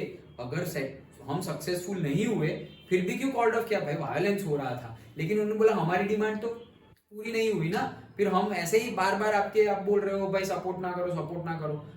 तो इसीलिए CDM 2 में कम अमाउंट ऑफ रिच पीजेंट ने पार्टिसिपेट किया तो था, सपोर्ट तो किया था, बट CDM 1 की कंपेयर में लेस। अंडरस्टूड? पक्का? तो ये पॉइंट था रिच पीजेंट का। बात करते हैं बिजनेस क्लास। अगेन भाई ट्रेड बैरियर्स हटाओ, टैक्स कम करो, ओके, फॉरेन क्लोथ को बॉयकॉट रखो, या फिर इंडियन जो क्लोथ है, इंडियन जो कंपनी है, हमारा जो एक्सपोर्ट पे बहुत ज्यादा टैक्स है वो कम कर दो। यही सारी डिमांड तो देखो हर बार ही सेम ही रहने वाली है, चाहे वो NCM हो, CDM 1 हो, CDM 2 हो, डिमांड्स तो सेम ही रहेगी, ओके। तो जो पॉइंट कॉमन है उसको फिर कॉमन ही रखो, फिर ऐसा नहीं कि हाँ ये भी याद रखना है, ये भी याद रखना है। कौन सा पॉइंट? जैसे कि तुम बिजनेस क्लास के 5 पॉइंट यहाँ पढ़ने वाले हो, बिजनेस क्लास के 5 पॉइंट NCM में भी पढ़े थे, ओके। तो जो कॉमन है वो तो दोनों में ही लिखने हैं भाई, जो डिफरेंस है उसको आइडेंटिफाई कर लो। सो keen on expanding their business, they now reacted against the colonial policies that restricted the business activity. तो ये CDM 1 में भी, NCM में भी था ये पॉइंट, ओके, कि उनका क्या है भाई कि जो गवर्नमेंट के रूल्स रेगुलेशंस है, जो बैरियर्स है, वो सब हटाओ, सो दैट हम अच्छे से बिजनेस कर सके। They wanted protection against imports of foreign goods, कि भाई जो इंपोर्ट्स हो रहा है ना उसको बंद करो और हमारा एक्सपोर्ट बढ़ाओ, like that. And a rupee sterling foreign exchange ratio that would discourage the imports, मतलब कि इंपोर्ट्स पे बहुत ज्यादा रिस्ट्रिक्शन आना चाहिए। तुम लोगों ने तो एक्सपोर्ट पे रिस्ट्रिक्शन लगा हुआ है, इंपोर्ट्स पे रिस्ट्रिक्शन लाओ, सो दैट जो लोकल बिजनेसमैन है, लोकल पीपल है, लोकल गुड्स है, वो डेवलप करें, वही चीज है। And third point, to organize business interest they formed the, ये याद रख लेना, बिजनेस इंटरेस्ट को बढ़ाने के लिए उन्होंने, मतलब बिजनेस क्लास ने एक ऑर्गेनाइजेशन बनाई थी। They formed the Indian Industrial and Commercial Congress in 1920. क्या बनाई थी? एक ग्रुप, एक कमिटी बनाई जिसका नाम था Indian industrial commercial Congress. Indian industrial commercial Congress मतलब पर्टिकुलरली बिजनेस क्लास के लिए। एंड दूसरा फेडरेशन ऑफ, ये इसका फुल फॉर्म बहुत बार पूछा जाता है, federation of the Indian chamber of commerce and industries इन 1927। तो 1927 में बिजनेस क्लास ने मिलकर, देखो ये NCM के टाइम पे और ये CDM के टाइम पे, time period 1920 1927। So FICCI, okay, federation of Indian chamber of commerce and industries. हाँ, सो लेड बाय दी, और ऐसा भी नहीं है कि सब ऐसे छोटू मोटू बिजनेसमैन ही पार्टिसिपेट कर, led by the Purushottam Thakur Das and GD Birla. तो GD बिरला और पुरुषोत्तम ठाकुर दास, वो लोग ऐसे बड़े बड़े बिजनेस मैन ने वहां पर पार्टिसिपेट किया था, वहां पर लीड किया था, ओके। मैं जो कॉलेज में पढ़ा हूँ GD बिरला, वो इनकी है, बिट्स पिलानी। तो वो एक्सपायर हो गए, उनके बेटे चला रहे हैं। हाँ, the industrialist attacked the colonial control over the Indian economy. तो भाई जो इंडस्ट्रियलिस्ट थे उन्होंने अटैक किया कि ये जो कॉलोनियल कंट्रोल है, मतलब ये जो ब्रिटिश ये जो कंट्रोल कर रही है वो सब नहीं होना चाहिए इंडियन इकोनॉमी को, and support the civil disobedience movement when it was first launch. तो पहला जो CDM था उसको तो सपोर्ट किया था, अगेन पीजेंट जैसा ही काम। They gave financial assistance and refused to buy or sell imported goods। तो CDM के लिए भाई हर जगह कभी भी मूवमेंट हो और कोई भी पॉलिटिकल मूवमेंट हो, जैसे कि अभी मोदी जी सब जगह घूमेंगे एंड ऑल, और पब्लिसिटी करेंगे नेक्स्ट इलेक्शन के लिए, तो पैसे तो चाहिए ना भाई। अब इलेक्शन कमीशन की आंखें ऐसे ही गड़ी रहती है कि भाई ये गांधी जी घूम रहे हैं, गवर्नमेंट के पैसे से तो नहीं घूम रहे हैं ना, नहीं तो ये लोगों ने तो पैसे ही दिए हुए हैं, मतलब पब्लिक के पैसे, और पब्लिक के पैसे से आप नहीं घूम रहे हैं ना, लाइक दैट। ओके, तो पब्लिसिटी घूम रहे हैं इन द सेंस, पब्लिसिटी अगर करनी है कि भाई हमें वोट दो ये वो, तो पब्लिक के पैसों से तो पब्लिसिटी नहीं कर रहे हो, तो फिर पैसे कौन देगा। तो इसीलिए बिजनेसमैन के साथ अच्छे रिलेशन होने चाहिए। तो पहले से लेके आज तक बिजनेसमैन पॉलिटिशियंस को अच्छे से सपोर्ट करते थे, मतलब जो बिजनेसमैन को ऐसा लगे कि भाई टाटा ग्रुप में ऐसा लगे कि भाई बीजेपी गवर्नमेंट आएगी तो हमारा भी ग्रोथ होगा, तो वो चैरिटी करेंगे, official charity. Okay, official charity to the party. Okay, कि भाई हमें लग रहा है कि if your government comes then country will grow and we also grow. Okay, अगर उनको ऐसा लग रहा है तो वो ऑफिशियल चैरिटी करेंगे और फिर वही चैरिटी के पैसों से चलता रहेगा। ओके, मतलब ये सब पब्लिसिटी कर सकते हैं। Otherwise ECI, election commission of India and opposition party हमेशा ही उनकी वॉच होती है कि भाई ये जो भी घूम रहे हैं या कहीं जा रहे हैं या पब्लिसिटी कर रहे हैं, उसके लिए पैसे कहाँ से आते हैं। हाँ, सो CDM को तो अच्छे से उन्होंने सपोर्ट किया ही था, और सपोर्ट किया था मतलब मूवमेंट को तो सपोर्ट किया, एट द सेम टाइम पैसों से, बिजनेसमैन है ना तो पैसा ही पैसा है भाई, तो पैसों से भी सपोर्ट किया था। Most businessman came to see the swaraj as a time when colonial restrictions on business would no longer exist and the trade and industry would flourish without constraint. तो सबके लिए, मोस्ट ऑफ द बिजनेसमैन के लिए स्वराज एक ऐसा time period था कि तब कोई भी टाइप का बिजनेस रिस्ट्रिक्शन नहीं होगा, कोई भी टाइप का, और एक्सपोर्ट्स ज्यादा होगा, इंपोर्ट्स सबसे कम होगा या नहीं होगा, लाइक दैट। मतलब एकदम फ्रीली तुम बिजनेस कर सकते हो। हाँ, यस, ओके, वैसा ही टाइम।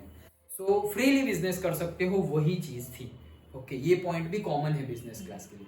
तो देखो यहाँ पर भी हम CDM 1 CDM 2 की साथ में बात कर रहे हैं कि देखो यहाँ भी बोला है कि first when it was launched उन्होंने अच्छे से सपोर्ट किया, फिर सेकेंड टाइम का यहाँ पे बताया नहीं गया है, लेकिन सारे ही क्लास का ऐसा था, फर्स्ट टाइम फुल सपोर्ट और सेकेंड टाइम थोड़ा कम सपोर्ट, क्योंकि पहले टाइम उनकी डिमांड फुलफिल नहीं हुई थी। नेक्स्ट आता है वर्किंग क्लास। जो मिडिल क्लास हमने देखा था NCM में, वो वाला केस, स्कूल कॉलेज छोड़ के भाग जाओ वाला।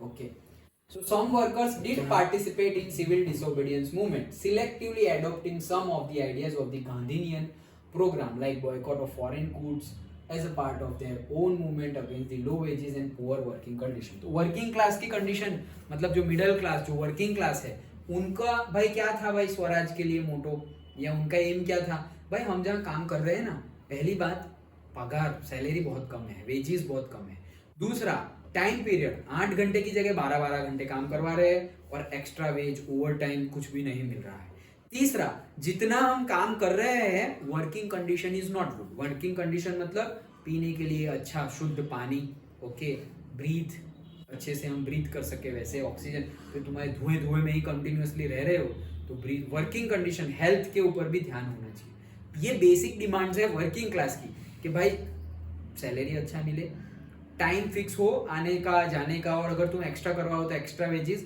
और तीसरा वर्किंग कंडीशन अच्छी होनी चाहिए। तो वो थी।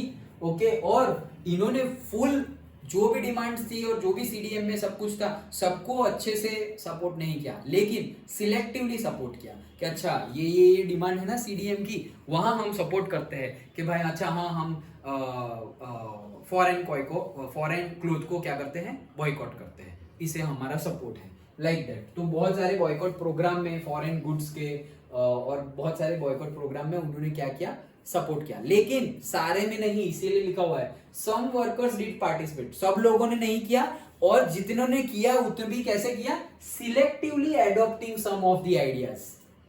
मतलब पहले तो सबने नहीं किया, पर्टिकुलर ग्रुप ने किया, वर्किंग क्लास में भी पर्टिकुलर ग्रुप ने सपोर्ट किया, उसमें भी क्या सारे ही पॉइंट को सपोर्ट किया, नहीं, वो पर्टिकुलर ग्रुप ने भी पर्टिकुलर आइडियाज को ही सपोर्ट किया। समझ में आया? पक्का? Okay.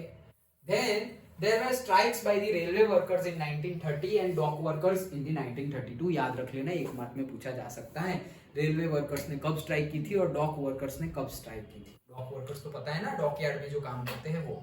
Okay, so 30 and 32 in 1930 thousands of workers in Chota Nagpur tin mines wore the Gandhi caps and participated in the protest rallies and boycott campaigns।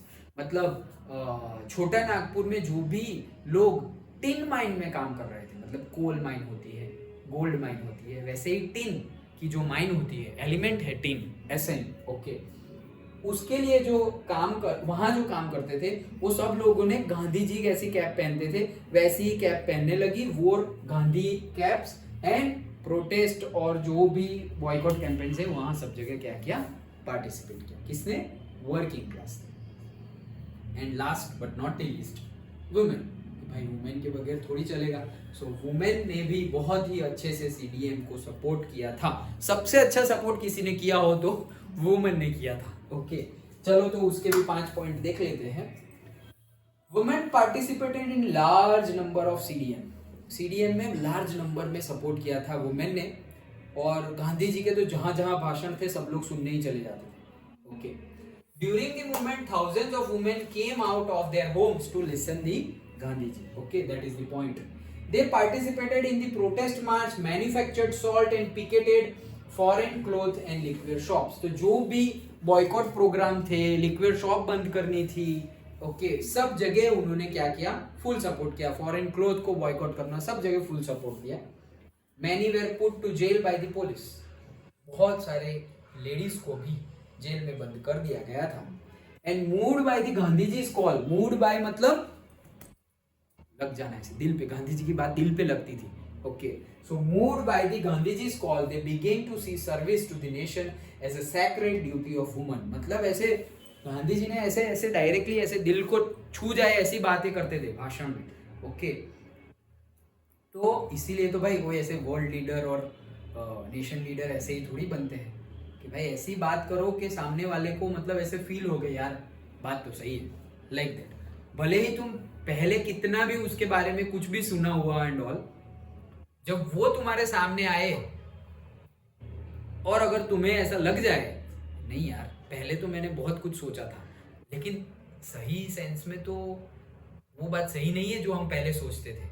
When you moved by his or her thoughts or speech, that means कि जो सुनी सुनाई बातें थी, जैसे हम सुनते रहते हैं पॉलिटिशियन के बारे में कि जो सुनी सुनाई बातें हैं और हम ऐसा ही एज्यूम कर लेते हैं कि हाँ ये पॉलिटिशियन ऐसा ही है। ओके, लेकिन अगर सही सही में तुम फेस टू फेस बात करो, अकेले में सपोज तुम्हें मौका मिले उसको मिलने का, कोई पर्टिकुलर बिग लीडर को मिलने का, कि भाई सपोज हमें अभी नरेंद्र मोदी जी से मिलने का मौका मिले, या हमें राहुल गांधी जी से मिलने का मौका मिले, और सोनिया गांधी जी से मिलने का मौका मिले, अमित शाह जी से मिलने का मौका मिले, तो उन लोगों के बारे में जो भी हमने पहले से सोचा है या सुना है पब्लिक से और न्यूज चैनल से, न्यूज़पेपर से, हो सकता है और 100% ऐसा ही होगा कि मेजोरिटीली जो भी हमारी पहले से प्रिजुडिस है पर्टिकुलर पर्सन के बारे में वो मेजरली रॉन्ग हो जाएगी। कि हम तो सुनी सुनाई बातें सुनते हैं, हम थोड़ी जानते हैं कि एक्चुअल में कोई बंदा कैसा है। ओके, हम वही बिलीव करते हैं जिसको हमने देखा, जिसको हमने सुना। ओरिजिनलिटी कब पता चलती है? जब तुम इंटरेक्ट करो।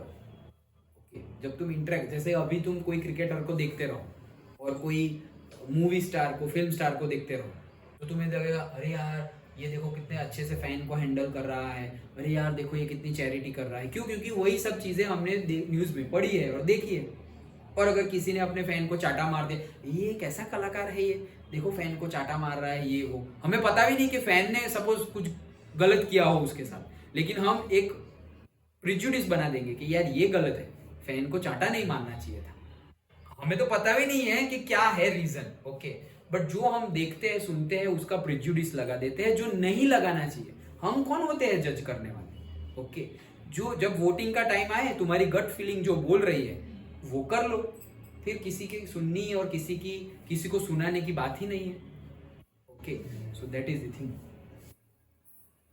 सो सब ऐसे गांधी जी के जो भी भाषण थे उससे टच हो जाती थी वुमेन, और वुमेन समझती थी कि ये मूवमेंट में पार्टिसिपेट करना मतलब ये एक हमारी एक सैक्रेड ड्यूटी है, मतलब कि एक टाइप की पूजा है, देश पूजा है। ओके, राष्ट्र के प्रति हमारी पूजा है। सैक्रेड मतलब something like divine. Okay, connected to divine. So sacred duty है, मतलब जैसे कि हम पूजा करते हैं। ओके, सपोज पूजा तुम ना भी करो तो एटलीस्ट एक बार प्रणाम कर लो दिन में पूरे 24 घंटे में एक बार भी सपोज हम नहा धो के सुबह भगवान जी को प्रणाम करें, तो ये हमें हमारे पेरेंट्स ने सिखाया हुआ है कि ये हमारी ड्यूटी है, sacred duty. Okay, same way हमारे राष्ट्र की सेवा करना और हमारा राष्ट्र का भला हो, उसमें कुछ भी हमें एक पॉइंट, जैसे कि आर्मी में जाते हैं लोग, तो क्या है वो? राष्ट्र की सेवा है। नहीं तो क्या वो सैलरी के लिए जाते हैं? कोई सैलरी के लिए अपनी जान देगा क्या? कितनी भी सैलरी दे दो, जान नहीं देंगे। कोई हमें बोल दे कि भाई तुम्हें कितने पैसे चाहिए, इतने पैसे, ये लो, मरना पड़ेगा, तुम लोगे वो एक सैक्रेड ड्यूटी है नेशन के टुवर्ड्स में। ओके, सब लोग नहीं कर सकते, और जो करते हैं हम उनको जज करने बैठ जाते हैं, और एटलीस्ट जज भी ना करें तो उतना जितना रिस्पेक्ट उनको देना चाहिए वो नहीं देते, तो वो देना चाहिए। वो अपनी जान दे देते हैं रे नेशन के लिए, आर्मी पर्सन। ओके, वो रेडी है कि उनको गोली लग जाए, उनकी डेथ हो जाए, बट उनको लगता है कि उन्होंने भारत माँ के लिए किया है, अपने नेशन के लिए किया है। बहुत बड़ी बात है।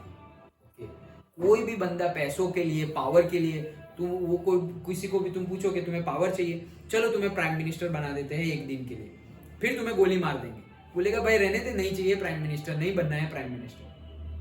लाइक पैसों के लिए कोई ऐसा कुछ है नहीं, अंदर से आना चाहिए, तब जाके ये ऐसी सेवा, ऐसी सर्विस होती है। Okay, so we should respect our soldiers.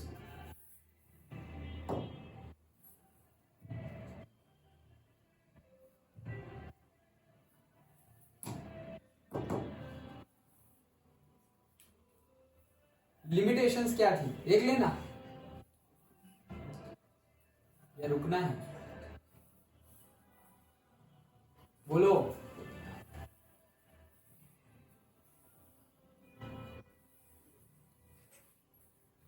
देख ले, संडे तो मैंने बोला ही था ना, वैसे भी बड़ा होगा, क्योंकि यार अभी देखो आज 21 हो गई, ये चैप्टर एक लेक्चर लेगा अभी, सोचो अभी हम बंद भी करें तो भी एक लेक्चर होगा। ओके, फिर कितने हैं हिस्ट्री में? और 2 चैप्टर, वो और जियोग्राफी के 2, उसमें भी एक छोटा है। नेक्स्ट संडे लोगे क्लास? तो क्या है नेक्स्ट संडे? हाँ, तो मोस्ट प्रोबेबली ले ही लेंगे। कल तो छुट्टी है। किस चीज की? अच्छा, सबको दिए? नहीं रे, मैं सारी स्कूल में नहीं है इसलिए। ये टीशा और वो स्कूल को नहीं है, हमारे स्कूल में भी नहीं है, मतलब बहुत कम टाइम के लिए पर हमें भी है बट दो ही हम एजुकेशन बोल रहे हैं। क्लासेस है। क्लास होगा। अरे एग्जाम ऑनलाइन एग्जाम। हाँ 10:30 तक एग्जाम। पता ही नहीं। लेकिन सभी स्कूलों में नहीं दी गई है, इसलिए मैंने बोला कि किस चीज की। अंदर सर्कल ट्यूशन होगा। मुझे भी एक गवर्नमेंट काम के लिए जाना है, तो गवर्नमेंट ऑफिस तो बंद नहीं होगी। होगी होगी। नहीं होगी रे, ऑफिशियल हॉलीडे थोड़ी है। हाँ गवर्नमेंट हॉलीडे नहीं है कल। 26 जनवरी को गवर्नमेंट हॉलीडे है। 22 जैन को तो रखने का तो बोल रहा है। हाँ वो तो नेक्स्ट ईयर से सोचेंगे, फिर करेंगे, इम्प्लीमेंट लाना पड़ेगा, वो कोई रूल थोड़ी है। मोदी जी बोलेंगे मेरे को नेता बनाओ, मैं छुट्टी लूंगा, काम वाली। नहीं रे, छुट्टी के लिए थोड़ी कोई वोट देगा। छुट्टी के लिए कहाँ वोट देंगे। कटरा के नीचे छुट्टी में वोट देंगे, फिर कटरा के नीचे। वैसे तो कोई पॉलिटिशियन आके बोल देगा भाई मैं पढ़ाई निकाल दूंगा। तो जितने भी कॉलेज स्टूडेंट है सबको मुझे वोट देगा, मैं तुम्हें डायरेक्ट जॉब दूंगा, पढ़ाई नहीं करनी है। तो सब उनको वोट दे देंगे, ऐसे नहीं चलेगा। इतना रखना है, ठीक है चलो बोलो, रखना है या देखे थक गए, घुसेगा या नहीं घुसेगा दिमाग में। हाँ चल चुप कर। ये सर ये लोग आगे चलो। वैसे भी उनका टेस्ट है।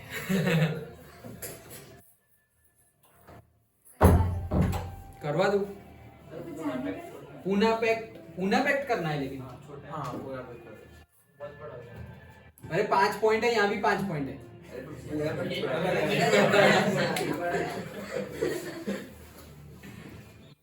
ठीक है, याद रख। करवा देना। अरे सेम ही है। देखो पढ़ना तो कंटेंट लिखना हमें थोड़ी लिखना है, मुझे तो सिर्फ 5 पॉइंट समझाने हैं और तुम्हें समझना है। एक ये देख लेते हैं लिमिटेशंस ऑफ सिविल डिसोबीडियंस। मैंने खुद लिख दिया है कि वेरी वेरी इंपॉर्टेंट टॉपिक है ये। ओके, तो अच्छे से ध्यान दो। क्या है limitations of civil disobedience movement, कि भाई सीडीएम की लिमिटेशंस क्या थी। ओके, नहीं तो सीडीएम से ही हमें फ्रीडम मिल जाती। सीडीएम की लिमिटेशंस क्या थी, वो वेरी इंपॉर्टेंट क्वेश्चन, बहुत ज्यादा चांस है एग्जाम में आने के लिए। पहला point, for long the Congress had ignored the Dalits for fear of offending the conservatives of high cast Hindus. मतलब क्या बोल रहे हैं कि बहुत लंबे समय तक कांग्रेस ने दलित को इग्नोर किया। जो दलित कम्युनिटी है, ओके, ज्यादातर मेजोरिटी उनकी बिहार में है। ओके, सो पर्टिकुलर दलित कम्युनिटी को कांग्रेस ने क्या किया, इग्नोर किया। क्यों? क्योंकि कांग्रेस को सपोर्ट भी कौन कर रहे थे, जो कंजर्वेटिव्स थे। मतलब यूरोप वाला याद करो, कंजर्वेटिव्स पहले के मतलब ऑर्थोडॉक्स। तो जो ऑर्थोडॉक्स हिंदूज थे, वो ऑर्थोडॉक्स हिंदू को गलत ना लग जाए या वो लोग ऑफेंड ना हो जाए, हिंदू ऑफेंड हो जाएंगे कि भाई ये तुम दलित के साथ क्या कर रहे हो, मतलब दलित को क्यों पार्टिसिपेट कर रहे हो। ओके, क्योंकि जो ऐसा होना तो नहीं चाहिए, वी डोंट सपोर्ट दैट, लेकिन वो हम पहले पढ़ चुके हैं ना, छूत अछूत, छू नहीं सकते, ये वो, ये तो छोटे लोग होते हैं। फिर हरिजन बोलते हैं। एक्चुअली हमारे स्क्रिप्चर्स में हरिजन मतलब क्या, गांधी जी ने हरिजन किसके लिए वर्ड यूज किया है पता है? हरि के जन। हरिजन मतलब हरि वर्ड भगवान के लिए यूज होता है और जन लोगों के लिए। तो जो हरि के जन है मतलब जो भगवान के लोग हैं, उनके लिए हरिजन वर्ड यूज किया है। और हम लोगों ने कुछ और ही मीनिंग निकाल दिया, हरिजन मतलब ऐसे लो कास्ट और लो ये वो और जिनको छू नहीं सकते ये वो। कितनी खराब मेंटालिटी, लैक ऑफ एजुकेशन। सो वही बताया गया है कि लंबे समय तक कांग्रेस ने दलित को क्या किया, इग्नोर किया। क्यों? क्योंकि कांग्रेस को सपोर्ट मिलता था ऑर्थोडॉक्स हिंदूज का। तो ऑर्थोडॉक्स हिंदूज को बुरा ना लग जाए इसलिए उन्होंने दलित को क्या किया, इग्नोर किया। अभी दलित को इग्नोर कर रहे हैं तो दलित थोड़ी सपोर्ट करेगी सीडीएम को। समझ में आ रहा है? ओके, तो वो पॉइंट था। Dalit participation in the CDM was therefore limited, particularly in the Maharashtra and Nagpur region. तो भाई बहुत ज्यादा लिमिटेड था, पर्टिकुलरली महाराष्ट्र और नागपुर रीजन। ऐसे नागपुर वहीं पे है, ओके, बट पर्टिकुलर रीजन की बात की गई है कि महाराष्ट्र नागपुर में भी लिमिटेड था। समझ में आया? पहला पॉइंट दलित का। दूसरा, फ्रॉम द मिड 1920s मतलब approximately 1925 Congress came to the more visibly associated with openly Hindu religious nationalist group like Hindu Mahasabha. मतलब देखो कांग्रेस कैसे पिसती जा रही है, फंसती जा रही है पहला तो दलित को इग्नोर किया, क्यों? क्योंकि हिंदू को बुरा ना लग जाए इसलिए। अब मिड 1920 से कांग्रेस बहुत ज्यादा क्लोज हो रही है, किसके साथ? हिंदू महासभा के साथ। मतलब हिंदू महासभा मतलब हिंदूज के साथ बहुत ज्यादा क्लोज हो रही है। हिंदूज के साथ क्लोज हो रही नहीं, इसलिए मुस्लिम्स को बुरा लग जाएगा। ओके, तो मुस्लिम्स कम पार्टिसिपेट करेंगे सीडीएम में। ओके, सो वो दूसरा पॉइंट था। When the civil disobedience movement started, there was thus an atmosphere of suspicion and distrust between the communities. मतलब कि भाई मुस्लिम्स को लगेगा ये हिंदू को ही सपोर्ट कर रहे हैं, उनका ही ग्रोथ के बारे में सोच रहे हैं, हम तो सीडीएम को इतना सपोर्ट नहीं देंगे, like that. Alienated from the Congress, large sections of Muslims could not respond to the call for a united struggle. तो बहुत ज्यादा बड़ी क्वांटिटी में मुस्लिम्स ने बोल दिया कि हम इसको सपोर्ट नहीं करेंगे। ओके, समझ में आया? पहला पॉइंट दलित का, दूसरा और तीसरा पॉइंट मुस्लिम्स का, मतलब हिंदुओं को सपोर्ट किया, और थर्ड में फिर बोल दिया हमने कि इसलिए मुस्लिम्स इतने ज्यादा पार्टिसिपेट नहीं हुए। सोचो, गांधी जी का आइडियोलॉजी देखो, 11 डिमांड में एक एक को पकड़ लिया कि बिजनेस क्लास की भी डिमांड, वर्किंग क्लास की डिमांड, मिडिल क्लास की डिमांड, और से वुमेन की डिमांड, अनएजुकेटेड की भी डिमांड, एजुकेटेड की भी डिमांड, बिजनेसमैन की डिमांड, सबको डिमांड, सारी डिमांड एक साथ रखकर लॉर्ड इरविन को दी। मतलब कि सब लोग जुड़ रहे हैं कि यार गांधी जी बिजनेस क्लास के लिए काम कर रहे हैं, गांधी जी वुमेन के लिए काम कर रहे हैं। और यहाँ पर क्या हो रहा है पूरा, अगर सीडीएम देखे तो हम कि जो कांग्रेस है उसका सपोर्ट, ओके, कांग्रेस का सपोर्ट पहले दलित को इग्नोर किया, फिर मुस्लिम्स ने भी इतना ज्यादा पार्टिसिपेशन नहीं दिखाया, तो यूनाइटेड स्ट्रगल नहीं था ये एक यूनाइटेड स्ट्रगल नहीं था। यूनाइटेड स्ट्रगल हो तो सक्सेसफुल होते हैं। अब देखो rich peasant B, okay, rich peasants were deeply disappointed when the movement was called off in 1931। ये दो पॉइंट, फोर्थ और फिफ्थ पॉइंट हम ऑलरेडी पढ़ लिए हैं पहले से। ये पॉइंट देखो, डिट्टो वहीं से चेप देना है पूरा, ओके, कॉपी पेस्ट। क्या 1931 में उनकी पहले वाली डिमांड सेटिस्फाई नहीं हुई थी, इसीलिए रिच पीजेंट ने CDM2 को अच्छे से सपोर्ट नहीं किया, वही पॉइंट है। देन ये पॉइंट भी सेम है। क्या industrial working class did not participate in the CDM in large number except in the Nagpur region, as the industrialist came closer to the Congress, workers stayed aloof. मतलब कि इंडस्ट्रियलिस्ट जो थे, जो बिजनेसमैन थे, वो बिजनेसमैन ज्यादा क्लोज हो रहे थे, किससे? कांग्रेस के साथ। तो बिजनेसमैन ज्यादा क्लोज होंगे तो बिजनेसमैन मतलब उन्हीं के लिए तो वर्कर काम करते हैं, तो वर्किंग क्लास की डिमांड जो थी कि भाई अच्छा खाना दो, वेजेस, टाइम पीरियड, वो सब तो सेटिस्फाई होने नहीं वाला। मतलब अगर बिजनेसमैन साथ दे रहे हैं तो वर्किंग क्लास साथ नहीं देगा, हिंदू साथ दे रहे हैं तो मुस्लिम साथ नहीं देंगे, दलित बोल रहे हैं हमें तो आप इग्नोर ही कर रहे हो, वो लोग भी साथ नहीं देंगे। तो बट जा रहा है सब कुछ, यूनाइटेड स्ट्रगल नहीं है, दैट्स व्हाई नॉट सक्सेसफुल। समझ में आया? तो ये तीन ही पॉइंट है, कौन से? दलित वाला, दूसरा हिंदू महासभा, तीसरा मुस्लिम भी थोड़े एलियनेटेड रहे, दैट्स इट। फोर्थ और फिफ्थ पॉइंट हम ऑलरेडी पढ़ चुके हैं। समझ में आया? पक्का? Sure? So in next class we will complete, अभी पूना पैक्ट साइन हुआ है, ओके, मतलब साइन करेंगे हम, तो वो पूना पैक्ट के ऊपर भी क्वेश्चन आ सकता है। एंड देन वो जो हमारे क्या, हाँ, रिजर्वेशन पॉलिसी के ऊपर ही है पूना पैक्ट। और जैसे कि दलित को इग्नोर किया था कांग्रेस ने, तो फिर BR अम्बेडकर जी आएंगे और फिर सब करेंगे, ओके, तो वो सब बातें होगी। और उसके बाद जो हमारा नेशनलिज्म का फीलिंग है वो कैसे आया, जैसे कि लास्ट में हमने यूरोप में देखा था कि भाई वो दो पूरी की पूरी नेशनल फिगर थी, ओके, हाँ, तो वैसे ही भारत माता है, उनके साथ हम जोड़ेंगे हमारे म्यूजिक, पिक्चर्स, आर्ट, फोकलोर्स, वो सब कुछ मिक्स अप होकर एक फीलिंग आएगी नेशनलिज्म की, और फिर उसके बाद हमें इंडिपेंडेंस मिल गया। तो नेक्स्ट क्लास में तो कंप्लीट ही हो जाएगा, उसके बाद हम कुछ और स्टार्ट करेंगे। डन?